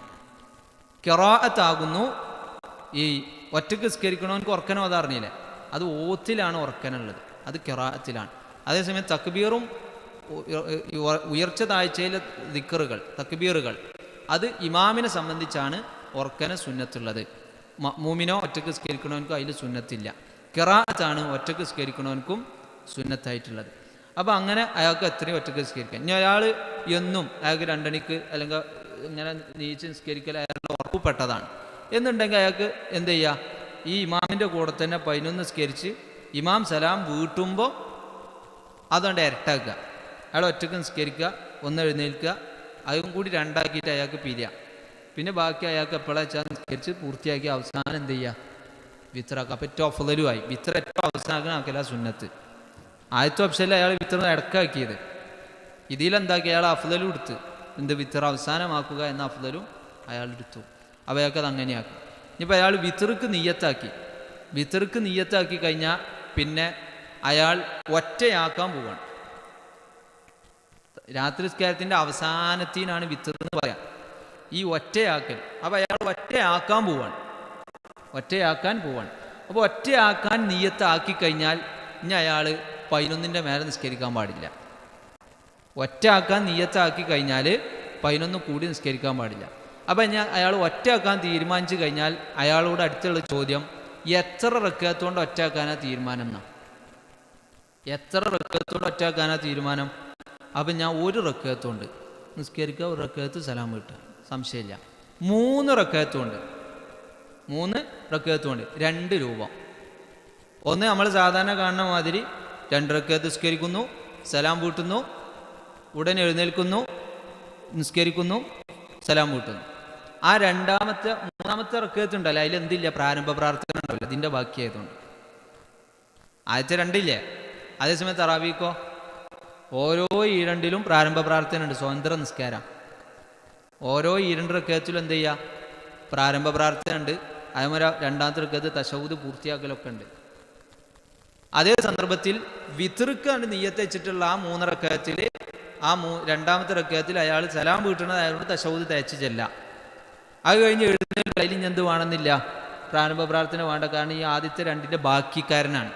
എന്നിട്ട് സലാം വീട്ടുക, ഇതാണ് ഒരു രൂപം. 2ാമത്തെ രൂപം 3 ഒന്നിച്ച്, പക്ഷെ മഗ്‌രിബ് മാതിരി 2ാമത്തെ റക്അത്തിൽ തശഹൂദ് ഇല്ല, 2ാമത്തെ റക്അത്തിൽ എഴുന്നേൽക്കുന്നു, 3ാമത്തെ റക്അത്തിൽ സലാം വീട്ടുന്നു. അപ്പോൾ അയാളോട് എത്ര റക്അത്തിൽ വിത്തർ? ഞാൻ 5 റക്അത്തിലാകുന്നു. അങ്ങനെയും പറ്റും. അപ്പോൾ 5 റക്അത്തിലാണെന്നുണ്ടെങ്കിൽ ഒറ്റ ഇരുത്തും, ഒറ്റ സലാം വീട്ടും. അതേ ഇതിൽ 5ാം റക്അത്തിൽ 5ാം റക്അത്തിലെ തശഹൂദുള്ളൂ, അതുവരെ എഴുന്നേറ്റുകൊണ്ടിരിക്കും. 5ാം റക്അത്തിൽ തശഹൂദ്, എന്നിട്ട് സലാം വിട്ടു. ഇതാണ് റസൂലുള്ളാഹി സ്വല്ലല്ലാഹു അലൈഹി വസല്ലം ഹദീസ്. അയാളോട് ചോദിച്ചു, എത്ര റക്അത്തിലാണ്? ഞാൻ 7 റക്അത്ത് കൊണ്ടാകുന്നു. അയാൾക്ക് 2 രൂപം. ഒന്ന് 5ാം റക്അത്തിൻ്റെ മാതിരി തന്നെ, അവസാന റക്അത്തിൽ ഇരിക്കുക, തശഹൂദ്, സലാം വീട്ടുക, 1 രൂപം. 2ാമത്തെ രൂപം അതിൽ ഒറ്റ സലാമേ ഉള്ളൂ, പക്ഷെ അയാൾക്ക് 6ാമത്തെ റക്അത്തിൽ തശഹൂദ് എല്ലിയിട്ട് എഴുന്നേൽക്കാം. 6ാമത്തെ റക്അത്തിൽ തശഹൂദ് എല്ലി എഴുന്നേൽക്കുക, എന്നിട്ട് 7ാമത്തെ റക്അത്തിൽ വീണ്ടും തശഹൂദ് എല്ലി സലാം വിട്ടു, ഒറ്റ സലാം. അപ്പോൾ അയാളോട് ചോദിച്ചു, അപ്പോൾ അയാൾ പറഞ്ഞു, ഞാൻ 9 റക്അത്തുകൊണ്ടാണ് വിതറാക്കുന്നത്. 9 റക്അത്തുകൊണ്ട്. അയാൾക്ക് 9 റക്അത്തിൽ രൂപം 1 രൂപം, ഒന്നായിട്ടുള്ള ബൾക്ക് രൂപമാണ്, ഒന്നായിട്ടുള്ളതാണ്. പക്ഷേ 8ാം റക്അത്തിൽ തശഹൂദിനിരിക്കും, സലാം വീട്ടാതെ എഴുന്നേൽക്കും. 9ാം റക്അത്തിൽ വീണ്ടും തശഹൂദിനിരിക്കും, എന്ത് ചെയ്യും, സലാം വീട്ടും. അയാളോട് ചോദിച്ചപ്പോൾ പറഞ്ഞു, 11 റക്അത്തുകൊണ്ടാണ് ഞാൻ വിത്തറാക്കുന്നത്, 2 രൂപം. ഈ 2 ആയിട്ട് സലാം വീട്ടി നിസ്കരിക്കുക, അവസാനത്തെ 1 ഒറ്റക്കും. അതല്ല, 10 ഒന്നിച്ച് നിസ്കരിക്കുക, തശഹൂദിനിരിക്കുക, എഴുന്നേൽക്കുക, 11ാമത്തെ നിസ്കരിക്കുക, തശഹൂദിനിരിക്കുക, സലാം വീട്ടുക. അങ്ങനെ വിത്ർ എന്നുള്ള നിയ്യത്ത് വെച്ചാൽ പിന്നെ 11 മേലക്കില്ല. വിത്റിന്ന് നിയ്യത്താക്കി, അതായത് ഞാൻ ഒറ്റയാക്കാൻ പോവുകയാണെന്ന് തീരുമാനം എടുത്തു കഴിഞ്ഞാൽ എന്തായി, നിസ്കാരത്തിൻ്റെ സ്വഭാവം മാറി. ഒറ്റയാക്കുകയാണെന്ന് തീരുമാനിച്ചു കഴിഞ്ഞാൽ നിസ്കാരത്തിൻ്റെ സ്വഭാവം മാറി. അപ്പം ഇനി ചോദിക്കൽ എത്ര കൊണ്ട് എന്നാണ്. അപ്പം അത് അയാൾ നിയ്യത്തിൽ വേണം. അപ്പം അയാൾ നിയ്യത്തിൽ, അതുവരെ രാത്രി നിസ്കാരം അയാൾക്ക് നല്ല ഉഷാറാണ്. അപ്പോൾ ഒരു 1:30ക്ക് അയാൾ നീച്ചാണ്. അപ്പോൾ അയാൾക്ക് എത്ര റക്അത്ത് നിസ്കരിക്കാൻ പോണ് തീരുമാനം വേണ്ട, അങ്ങനെ നല്ലാണ് നിസ്കരിച്ച്. അപ്പം ഇങ്ങനെ പോയി, ഓത്തങ്ങനെ പോയി. അപ്പം അയാൾക്കൊന്ന് മൂത്രയിക്കാൻ പോകണമെന്ന് തോന്നി. എന്നാൽ പിന്നെ നിസ്കാരം ഈ 2 റക്അത്താണ് തീർക്കുക. അന്ന് തീർത്തു, ഒന്ന് മൂത്രയിച്ചൊക്കെ പോന്നു, പിന്നെ വുളുവൊക്കെ എടുത്ത് വന്ന് പിന്നെ അടിച്ച 2 റക്അത്ത്. അതും അങ്ങനെ മുന്നോട്ട് പോയി. എന്നാൽ ഒന്ന് നിർത്തണം എന്ന് വിചാരിച്ചു, നിർത്തി. അവളും സമയം ബാക്കിയാണ്. ഞാൻ ഇനി വിത്തറാക്കുക. അപ്പോഴാണ് ഇതൊക്കെ. ഇനി എത്ര കൊണ്ട് വിത്തറ്? അപ്പോൾ 1 കൊണ്ടാക്കുക, 3 കൊണ്ടാക്കുക, എത്ര വരെ ആക്കുക? 11 വരെ ആക്കാം. ഇതാണ് രാത്രി നിസ്കാരത്തിന് ഇതിൻ്റെ മൊത്തം. ഞാൻ ഈ പറഞ്ഞ വിഷയം നിങ്ങൾക്ക് എന്ത് ചെയ്യാന്നറിയാം, രാത്രി നിസ്കാരവുമായി ബന്ധപ്പെട്ട് വന്ന മൊത്തം ഹദീത്ത് നിങ്ങൾക്ക് ശേഖരിക്കാം. അതിൻ്റെ എല്ലാത്തിനും കൂടി ഖുലാസ പണ്ഡിതന്മാർ പറഞ്ഞതാണ് ഞാൻ ഈ പറഞ്ഞത്. രാത്രി നിസ്കാരത്തിൻ്റെ ഹദീത്തുകൾ നമ്മൾ നോക്കിയാൽ പല കോലത്ത് കാണാം. അപ്പോൾ അത് പരസ്പര വൈരുദ്ധ്യമാകുന്നു എന്ന് മനസ്സിലാക്കണ്ട. വിരുദ്ധമല്ല, അത് റസൂലുള്ളാഹി സ്വല്ലല്ലാഹു അലൈഹി വസല്ലം അതിനെ സമീപിച്ച രീതിയെ പണ്ഡിതന്മാർ ഏകോപിച്ച രൂപമാണ് ഞാൻ ഈ പറഞ്ഞത്. ഇനി അതിലേക്ക് ചേർക്കേണ്ട ഒന്നാണ് ഖുർആൻ ഓത്ത്. രാത്രി നിസ്കാരം ഞാൻ വിട്ടു. ഇനി ഖുർആൻ ഓതുക. ഖുർആൻ ഓതുക എന്ന് പറയുമ്പോൾ അതിലിപ്പം ശൈത്താൻ പിടിച്ചിക്കണോ എന്നൊരു സംശയമുണ്ട്. എന്താ വെച്ചാൽ ഖുർആൻ ഓതുമ്പോൾ അർത്ഥം അറിയണമെന്നാണ് രണ്ട് അവസ്ഥയ്ക്കാണ് ഈ ഖുർആൻ്റെ വിഷയത്തിൽ നമ്മളെ ഉമ്മത്ത് പോയത്. ഒരു വിഭാഗം അർത്ഥം തന്നെ പഠിക്കേണ്ടതില്ല, അർത്ഥം പഠിക്കൽ വാജിബില്ല എന്ന അടിസ്ഥാന വിധി എടുത്ത് കാണുന്നത് ഉമ്മത്തിനെ അങ്ങനെ കൊണ്ടുപോയി. ഏത് ഖുർആൻ ക്ലാസ്സിലാക്കലാണ്, ഖുർആൻ അർത്ഥം പഠിക്കൽ വാജിബില്ല, ഓതലിന് നിർബന്ധം ബാധ്യമുള്ളൂ എന്ന് ഫത്വ കൊടുത്തു. ആ ഫത്വൻ്റെ വാചകം ശരിയാ. ഖുർആൻ അർത്ഥം പഠിക്കൽ വാജിബുണ്ടാവും. ഒരാൾ അർത്ഥം പഠിക്കാതെ മരിച്ചുപോയി, അയാൾക്ക് കുറ്റുണ്ടെന്ന് പറയാം. കുറ്റുണ്ടെന്നൊന്നും പറയില്ല, അയാൾ വാജിബ് വീടിയെന്നേ പറയുള്ളൂ. പക്ഷെ അയാളെ സംബന്ധിച്ച് അയാൾക്ക് കുറ്റം ബൾക്കായിട്ടാണ് വരിക. ഏത് കഴിഞ്ഞിട്ടും പഠിക്കാൻ ശ്രമിച്ചില്ല, ഇസ്ലാമിനോട് അവഗണനക്ക് കുറ്റം വരും. ഇതും പറഞ്ഞു കൊടുക്കണേ ഇനി ഫത്വയിൽ, അത് പറഞ്ഞു കൊടുത്തില്ല. ഒരു അസ്ലു വിധി ഇങ്ങനെ പറഞ്ഞു കൊടുത്ത് അതിൽ ഈ ഖുർആനെ അവഗണിക്കാന്ന് പറഞ്ഞ ഒരു വിഷയം ഉണ്ടല്ലോ. ഇന്ന ഖൗമി ഇത്തഖദു ഹാദൽ ഖുർആന മഹ്ജൂറ എന്ന് പറഞ്ഞ ആ ആയത്തിൻ്റെ ഒരു ദലാലത്തുണ്ടല്ലോ. ഏത് ഖുർആനെ പഠിക്കാൻ കഴിഞ്ഞിട്ട് വാജിബൊന്നും ഇല്ലല്ലോ എന്നിട്ടാണ്ട് ഇയാൾ തൻ്റെ ഭൗതികമൊക്കെ അങ്ങനെ കൊണ്ടുപോയി ദീൻ അവിടെ വെച്ചു. ഇപ്പം നമ്മളെ പറഞ്ഞ് ദീനിനെ അവഗണിച്ചു, അതിന് കുറ്റമുണ്ട്, ബൾക്കായ കുറ്റമാണ്. അത് ഈ ഖുർആൻ്റെ അർത്ഥം പഠിച്ചില്ല എന്നുള്ളൊരു പർട്ടിക്കുലർ കാര്യത്തിനല്ല കുറ്റം വരുന്നത്. ദീനിനെ അവഗണിച്ചു എന്ന് പറഞ്ഞാൽ അയാളുടെ സ്വഭാവദൂഷ്യത്തിനാണ് കുറ്റം വരുന്നത്. അത് പറഞ്ഞു കൊടുക്കണമായിരുന്നു ഫത്വ പറയുമ്പം. അങ്ങനെ ഖുർആൻ്റെ അർത്ഥത്തിൽ നിന്ന് സൈഡാക്കുന്ന ഒരു ടീം അങ്ങനെ വന്നു. അപ്പോൾ ഒരു വിഭാഗം വന്നു ഖുർആൻ അർത്ഥം പഠിക്കണം എന്ന് പറഞ്ഞു. അർത്ഥം പഠിച്ച് അവസാനം എന്തായെന്ന് അറിയോ, ഇയാൾക്ക് അറബി അറിയില്ല, അറബി ബാലപാടും അറിയില്ല. അർത്ഥം പഠിക്കണം എന്നുള്ളതുകൊണ്ട് ഈമാൻ കയറി അർത്ഥം പഠിഞ്ഞു തുടങ്ങും. അങ്ങനെ പൊയ്ക്കൽ വെച്ച് നിൽക്കും, ഈ തൽക്കെന്ന് തുടങ്ങും. ലാസ്റ്റ് ഇയാൾക്ക് സൂറത്ത് ഷുറാവും ഇയാളും ജീവിതത്തിൽ ബന്ധമുണ്ടായിട്ടില്ല. എന്നേപ്പോൾ ഒരു ഖത്തമ തീർത്തു എന്ന് വെച്ചാൽ ഉണ്ടായിട്ട് തന്നെ ഇല്ല. റമദാനും അർത്ഥം പഠിക്കൽ, അല്ലാത്ത സമയത്ത് അർത്ഥം പഠിക്കൽ, ജീവിതത്തിൽ ഇയാൾ ഖത്തമാക്കലില്ല. ഇയാൾക്ക് സൂറത്ത് ഫുർഖാൻ എൻ്റെ ബന്ധമുണ്ടോ വെച്ചൊരു ബന്ധമില്ല. എന്നെങ്കിലും ഒന്ന് സൂറത്ത് സോഫാത്ത് ഓതിയ ശീലമുണ്ടോ? സോഫാത്ത് ഇന്ന് വരെ ഓതിയിട്ടില്ല. സൂറത്ത് സുഖറുഫ് ആ തുടക്കത്തിലെ വഖറ അങ്ങനെ കയറുണ്ടാവും, അല്ലെങ്കിൽ സൂറത്ത് നബൈൻ്റെ അവിടുന്ന് അങ്ങനെ പോകുന്നുണ്ടാവും. അത് ശൈത്താൻ പിടിച്ചതാണ്. പണ്ഡിതന്മാർ പറഞ്ഞു ഖുർആൻ 1 മാസം കൊണ്ട് മിനിമം ഒരു ഖതം തീർക്കൽ വാജിബാകുന്നു, സുന്നത്ത് മുഅക്കദത്താകുന്നു. 2 അഭിപ്രായം. 3ാമത്തെ അഭിപ്രായമില്ല. ഒന്നെങ്കിൽ വാജിബ് എന്ന് പറഞ്ഞിട്ടുണ്ട്, സുന്നത്തുൻ മുഅക്കദത്തുൻ എന്ന് പറഞ്ഞിട്ടുണ്ട്. ഏത് ഖുർആൻ ഓതി അർത്ഥം അറിഞ്ഞിട്ടാണെങ്കിലും ഇല്ലെങ്കിലും എല്ലാ സൂറത്തിനേറ്റും അവനക്ക് പരിചയം വേണം. അത് അർത്ഥം അറിഞ്ഞ പരിചയം ആവണമെന്നില്ല. അത് 2ാം ഘട്ടം. അത് വേണ്ടാന്നല്ല, ആദ്യം ഓത്തിനൊരു സമയം കാണുക. അപ്പോൾ റമദാനിലാവുമ്പം മിനിമം ഒരു ഖത്തമെങ്കിലും, അതിന് ഒരു ജുസ് ഓതണം, എന്നാലും മിനിമം ഒരു ഖത്തമാവുള്ളൂ. ഇനി ഒരു ജുസ് പെൻഡിങ്ങിലായി നിട്ടുക, അത് പിന്നെ അടുത്ത ദിവസം കുറച്ചധികം സമയം കിട്ടുമ്പോഴെങ്കിലും അത് ഓടിച്ച് പിടിക്കണം. അർത്ഥം അറിയാതെ ഓതുക. ഇഖ്റഉൽ ഖുർആൻ, ഖുർആൻ ഓതുക. അർത്ഥം അറിഞ്ഞാലും ഇല്ലെങ്കിലും ഖത്തമ് തീരണം. ആ റമദാനിലും തീരണം, അല്ലാത്തപ്പോഴും തീരണം. ഇനി 2ാമത്തത് ഖുർആനിലേക്കുള്ളതാണ് അർത്ഥം പഠിക്കുക. അത് റമദാനിൽ പറ്റും, അതിന് വേറെ സമയം കാണണം. ഇതും അതും ഒന്നാക്കിയാൽ അതും ഉണ്ടാവില്ല, ഇതും ഉണ്ടാവില്ല. ഇതും അതും ഒന്നാക്കിയാൽ ആമ്പടിയിലും ഉണ്ടാവില്ല, ഖുർആൻ ഓത്തും ഉണ്ടാവില്ല.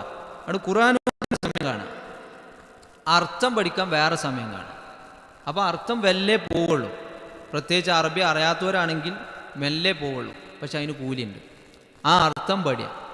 അത് കഴിഞ്ഞിട്ടാണ് പിന്നെ ഈ അർത്ഥം പഠിഞ്ഞിമേൽ ചിന്തിക്കുക, അതിൻ്റെ വിശദീകരണമൊക്കെ പഠിച്ചിട്ട് അതിൽ തദബ്ബുറാവുക, അതിനെക്കുറിച്ച് ചിന്തിക്കുക, കരയുക, അതിനെക്കുറിച്ച് ഓർക്കുക, അതിനെക്കുറിച്ച് അതിൻ്റെ തഫ്സീർ പഠിക്കുക. അതിനാണ് തദബ്ബുർ അറിയുന്നത്, വിശദീകരണം പഠിക്കുക. അത് കഴിഞ്ഞിട്ടാണ് അതെല്ലാവർക്കും പറ്റണം. ഇനിയുള്ളത് ഖുർആൻ അമലാക്കുക. ഖുർആൻ അമലാക്കാൻ അയാൾ അതിൻ്റെ ഉദ്ദേശം എന്താ? ഇസ്ലാം അനുസരിച്ച് ജീവിക്കാൻ ആണ് ഖുർആൻ അമലാക്കാൻ. പ്രമാണമായി ഖുർആനെ കാണാം. അപ്പോൾ ഞാൻ നിസ്കരിക്കൽ ഖുർആൻ അമലാക്കലാണ്. പക്ഷേ ഏത് ആയത്താണ് ഇനി നിസ്കരിക്കണില്ല, അയാൾക്ക് ഓതാനൊന്നും അറിയണ്ടാവില്ല. ചിലപ്പോൾ പാവം അക്കീമുസ്സലാം എന്നുള്ള ആയത്ത് അയാൾക്ക് അറിയില്ല എന്ന് കൂട്ടുക, അയാൾക്ക് ഖുർആൻ അമലാക്കിയില്ല എന്ന് അയാൾ കൊണ്ട് ആക്ഷേപം ഉണ്ടാവില്ല. ഖുർആൻ അമലാക്കിയവനാണ്. ഖുർആനിലുള്ളതാണ് അയാൾ എന്ത് ചെയ്തത്? അമലാക്കിയത്. ഖുർആൻ്റെ വിശദീകരണമായ ഹദീസിലുള്ളതാണെങ്കിൽ ഖുർആൻ അമലാക്കുക എന്നതിൽ ഉൾപ്പെട്ടിരിക്കുന്നു. അപ്പോൾ ഇതാണ് നമുക്ക് വിശുദ്ധ ഖുർആനിൻ്റെ വിഷയത്തിൽ നമുക്ക് ചെയ്യാനുള്ളത്. ഇതാണ് ഖുർആൻ ഓത്ത്. ഇനി സ്വതക്കയാണ്. സ്വതക്ക എന്ന് പറഞ്ഞാൽ സ്വതക്ക ചെയ്യൽ തന്നെയാണ്. അതിൽ പെട്ടതാണ് നോമ്പുറപ്പിക്കൽ. നോമ്പുറപ്പിക്കൽ ഇന്ന് ആളുകൾ കുറച്ചുകൊണ്ടിരിക്കുന്നുണ്ട്. കാരണം എന്താ വെച്ചാൽ നോമ്പ് തുറപ്പിച്ച അതിഥിക്കും ക്ഷീണയിക്കാരൻ, ആതിഥേയനും ക്ഷീണയിക്കാരൻ. അന്നത്തെ തറാവി പോകുന്നവർ അത് അങ്ങജാതി നോമ്പുറപ്പിക്കലായതുകൊണ്ടാണ്. ഇത് കൂലി കൂട്ടാൻ പറഞ്ഞ സാധനം ഇന്നിപ്പോൾ കൂലി ഇല്ലാതായിക്കൊണ്ട്. അപ്പോൾ നോമ്പുറപ്പിക്കൽ വലിയ കൂലിയുള്ള കാര്യമാണ്. അത് സ്വതക്കേ പെടും. അപ്പോൾ അതിൽ കുടുംബക്കാരെയും കൂട്ടുകാരെയും ആരും ഇബ്നു ഉമറൊക്കെ സാധുക്കളുടെ കൂടെയായിരുന്നു നോമ്പ് തുറന്നിരുന്നത് എന്ന് അദ്ദേഹത്തിൻ്റെ ചരിത്രത്തിൽ കാണാൻ പറ്റും. അപ്പോൾ ഇനി സാധുക്കളല്ല, തൻ്റെ കുടുംബക്കാരാണ്. ഓരോ കുടുംബക്കാരനെ വിളിച്ച്, ഏത് ദൂരമുള്ള കുടുംബക്കാരൊക്കെ ഇങ്ങനെ ഓരോരുത്തരെ വിളിച്ചാൽ അവനേറ്റൊക്കെ കൊല്ലത്തിലൊരിക്കലൊക്കെ പോകലുള്ളൂ. അപ്പോൾ ഈ റമദാൻ ആ കുടുംബമൊക്കെ ഒന്ന് ഇറങ്ങട്ടെ. അപ്പോൾ ഓരോ ദിവസം ഓരോരുത്തർ നിന്ന് നോമ്പറക്കാൻ വരുമോ എന്ന് വെച്ചാൽ, അപ്പോൾ കുടുംബസമേതം ഒരാൾ വരിക, ഗ്രഹനാഥം വരിക, ഒന്നുമില്ല, പെരിയിൽ വെച്ചുണ്ടാക്കിയ അന്നത്തെ വെച്ച പത്തിരി ഇതൊക്കെ തന്നെയാണ്. പക്ഷെ ഒന്ന് കണ്ടു, സംസാരിച്ചു, ആ കുടുംബ ബന്ധം പുലർന്നു. അപ്പോൾ അത് നോമ്പർപ്പിക്കലുമായി. അപ്പോൾ റമദാൻ 30 ദിവസം ഓരോരുത്തരെ വിളിക്കുക, ഇവിടെ തറാവിയുണ്ട്, തെറ്റില്ല എന്ന് പറഞ്ഞുകൊണ്ട് വിളിക്കുക, അത് മാന്യമായ വചനമൊക്കെ കൊടുക്കുന്നു, തറാവിക്കും മുടക്കില്ല, നോമ്പർപ്പിക്കലുമായി. അത് സ്വതക്കയിൽപ്പെടും. അപ്പോൾ ഇത് സ്വതക്ക എന്നത് റമദാനിൽ പ്രത്യേകം പറഞ്ഞു. അതിൽ നോമ്പർപ്പിക്കൽ നബി സല്ലല്ലാഹു അലൈഹി വസല്ലം പഠിപ്പിച്ചു. നോമ്പ് തുറപ്പിച്ചാൽ അയാൾക്ക് വേണ്ടി പ്രാർത്ഥിക്കണം. അഫ്തറ ഇൻദകും സ്വായിമൂൻ വാക്കല ത്വആമകുമുൽ അബ്റാർ വസല്ലത്ത് അലൈക്കുമുൽ മലായിക എന്ന് പറഞ്ഞ ദിക്ർ നോമ്പർപ്പിച്ചവൻക്ക് വേണ്ടി ആ നോമ്പ് തുറന്നോ പ്രാർത്ഥിക്കേണ്ടതാണ്. അപ്പോൾ നമ്മൾ റമദാനിൽ പള്ളിക്കലൊക്കെ നോമ്പറുണ്ടാവും. അപ്പോൾ ആരെങ്കിലും നോമ്പർപ്പിച്ചാണല്ലോ. അപ്പോൾ എന്നും എന്ത് ചെയ്യുക? ആ പ്രാർത്ഥന പള്ളിക്കൊന്നും നോമ്പറക്കുന്നവർക്ക് ഉണ്ടെന്ന് അർത്ഥം. ഹദാ വല്ലാഹു അലം സല്ലല്ലാഹു അലാ നബിയിന മുഹമ്മദിൻ. എന്തേ സംശയം ഉണ്ടെങ്കിൽ ചോദിക്കാമല്ലോ, നമ്മൾ ക്ലാസ് 6 മണിയായി.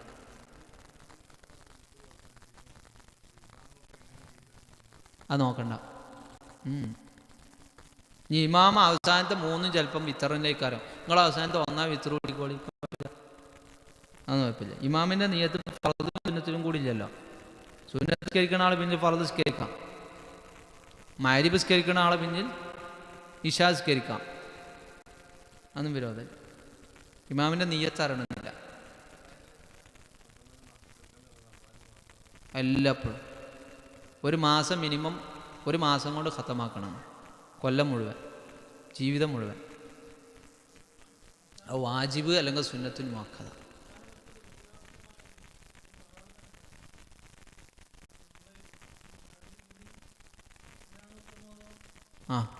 തറാവിയിൽ കൂടുതലാണോ ഉത്തമം എന്ന് വെച്ചാൽ അതിനേക്കാളും ഭംഗിയായി നിർവഹിക്കാൻ പറ്റുമെങ്കിൽ മാറിക്കണിന് വിരോധമൊന്നുമില്ല. പക്ഷേ പിന്നെ നമ്മുടെ നാട്ടിലെ പള്ളികളുടെ വിഷയം എന്താ വെച്ചാൽ ഈ മാറി നിൽക്കാൻ സ്ഥലം ഉണ്ടാവില്ല. എന്നിട്ടെന്താവും, ഇവിടെ തറാവി നടക്കും, അവിടെ ഇരിക്കും. അതൊരു അദബുകേടാണ്. നബി സല്ലല്ലാഹു അലൈഹി വസല്ലമ അതിനെക്കുറിച്ച് പറഞ്ഞത്, 2 ആൾ നിസ്കരിച്ചു പോകുന്നു, പള്ളിയിലെത്തിയപ്പോൾ ജമാഅത്ത് എടുക്കേണ്ടി ഇവർ ഓൾറെഡി നിസ്കരിച്ചവരായിരുന്നു. ഒരപ്പം അങ്ങനെ അവിടെ എന്തെങ്കിലും കൂടാഞ്ഞെന്ന് വെച്ചപ്പോൾ ഞങ്ങൾ നിസ്കരിച്ചോലാണ്, നമുക്ക് സുന്നത്തായിക്കോളില്ല കൂടിക്കളി എന്നാണ് പറഞ്ഞു. അപ്പോൾ അത് പള്ളിൻ്റെ ഉള്ളിലുണ്ടെങ്കിൽ അതിൽ കൂടണം എന്നാണ് പറയാം.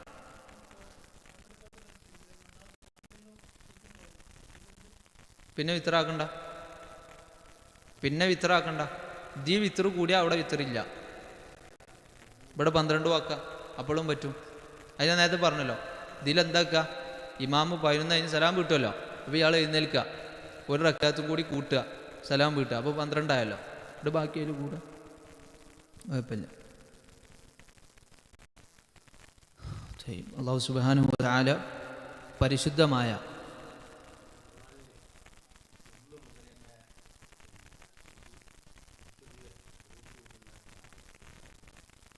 അതാ അത് അഭിപ്രായ വ്യത്യാസമുണ്ട്. അഫ്ദലിയത്തിലാണ് കേട്ടോ. ഓതണിയിൽ ആർക്കും അഭിപ്രായ വ്യത്യാസമില്ല. അഭിപ്രായ വ്യത്യാസം അഫ്ദലിയത്ത്. ചിലവർ പറഞ്ഞാൽ 2ാം പത്തിലാണ്, അല്ല 2ാം പകുതിക്കാണ്. ഷാഫി മദ്ഹബിലൊക്കെ 2ാം പകുതിയാണ്. നമ്മൾ പള്ളിയാളൊക്കെ തുടങ്ങിയാൽ 2ാം പകുതിക്കാവും. ഷാഫി മദ്ഹബിൽ 2ാം പകുതി. ചിലർ പറഞ്ഞാൽ അവസാനത്തെ പത്തിൽ, ചിലർ പറഞ്ഞാൽ തുടക്കം മുതലേ ഓതാ. ചിലർ റമദാനിൽ മാത്രം അഫ്ദലിയത്ത് ഉണ്ട്. 2ാം 15 തുടങ്ങി വരും.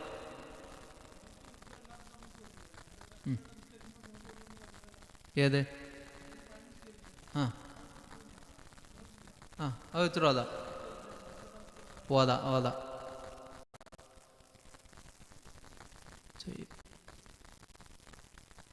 അല്ലാഹു സുബ്ഹാനഹു തആല സ്വാലിഹായ അമലുകൾ കൊണ്ട് ഈ റമദാനെ ധന്യമാക്കാനുള്ള തൗഫീക്ക് നമുക്ക് നൽകി അനുഗ്രഹിക്കുമാറാവട്ടെ. മരണപ്പെട്ടു പോയ മുഅ്മിനുകൾ അള്ളാഹു അവർക്ക് മഗ്ഫിറത്തും റഹ്മത്തും നൽകി അനുഗ്രഹിക്കുമാറാവട്ടെ. നമ്മിൽ നിന്ന് രോഗം കൊണ്ടും മറ്റും ബുദ്ധിമുട്ടുന്ന ധാരാളം മുഅ്മിനുകൾ അള്ളാഹു സുബ്ഹാനഹു തആല അവർക്ക് പൂർണ്ണ ശമനം നൽകി പൂർണ്ണ പരിഹാരം നൽകി ഈമാനോടെ ജീവിക്കാനും അങ്ങനെ തന്നെ മരിക്കാനുള്ള തൗഫീക്ക് നൽകി അനുഗ്രഹിക്കുമാറാവട്ടെ. പിന്നെ നമുക്കറിയാം, നമ്മുടെ രാജ്യം ഇലക്ഷൻ്റെ ഒരു ചൂടിലാണ്. നമ്മുടെ നിസ്കാരങ്ങൾ ശക്തമായ ദുആ നമുക്ക് ആവശ്യമുണ്ട്. ഇത് മുസ്ലിം ഉമ്മത്തിനെ ബാധിക്കുന്ന വിഷയമാണ്. മുസ്ലിം ഉമ്മത്തിൻ്റെ ഇതിൽ ഇപ്പം തന്നെ നേരിട്ടാണ്, വെള്ളിയാഴ്ചയാണ് ഇപ്പം ഇലക്ഷൻ ഡ്യൂട്ടി വെച്ചിട്ടുള്ളത്. അപ്പം ഒരുപാട് മുസ്ലിങ്ങൾ ഈ ഡ്യൂട്ടിയുടെ ഭാഗമാക്കാൻ വേണ്ടി വരുന്ന അറിഞ്ഞുകൊണ്ട് തന്നെ വെച്ച പോലെ ഉണ്ട്. അപ്പം മുസ്ലിം ഉമ്മത്തിൻ്റെ ഇസ്സത്ത് അത് അള്ളാൻ്റെ അടുത്താണ്. അത് നമുക്ക് യോഗ്യത ഉണ്ടെങ്കിൽ അള്ളാഹ് തരും, അല്ലെങ്കിൽ അള്ളാഹ് തട്ടിക്കളയും. അപ്പോൾ യോഗ്യതയ്ക്ക് വേണ്ടി എല്ലാവരും ദുആ ചെയ്യണം. അവനാൻ്റെ ചുരുങ്ങിയ കാര്യങ്ങൾ മാത്രം ചിന്തിക്കരുത്. ഇത് ഉമ്മത്തിൻ്റെ വിഷയമാണ്. എല്ലാവരും ഈ വിഷയത്തിൽ മുസ്ലിങ്ങൾക്ക് അനുകൂലമായ ഒരു വിജയത്തിന് വേണ്ടി നമ്മൾ ദുആ ചെയ്യണം. അല്ലാഹു സുബ്ഹാനഹു വതആല ഏറ്റവും അമ്നും സലാമത്തും നമുക്ക് നൽകി അനുഗ്രഹിക്കുമാറാവട്ടെ. റബ്ബനാ ആതിനാ ഫിദ്ദുനിയ ഹസനതൻ വഫിൽ ആഖിറതി ഹസനതൻ വഖിനാ അദാബന്നാർ. ആമീൻ ആമീൻ ബിറഹ്മതിക യാ അർഹമർ റഹീമീൻ. വസല്ലല്ലാഹു അലാ നബിയിന മുഹമ്മദ്. അൽഹംദുലില്ലാഹി റബ്ബിൽ ആലമീൻ. അസ്സലാമു അലൈക്കും വറഹ്മത്തുള്ളാഹി. പിന്നൊരു കളക്ഷൻ്റെ കാര്യം, ബംഗാളിലൊരു സ്ഥാപനത്തിൻ്റെ കാര്യമാണ്. അപ്പോൾ അദ്ദേഹം നേരത്തെ പറഞ്ഞിരുന്നല്ലോ, അതെന്തായാലും എല്ലാവരും സഹകരിക്കും.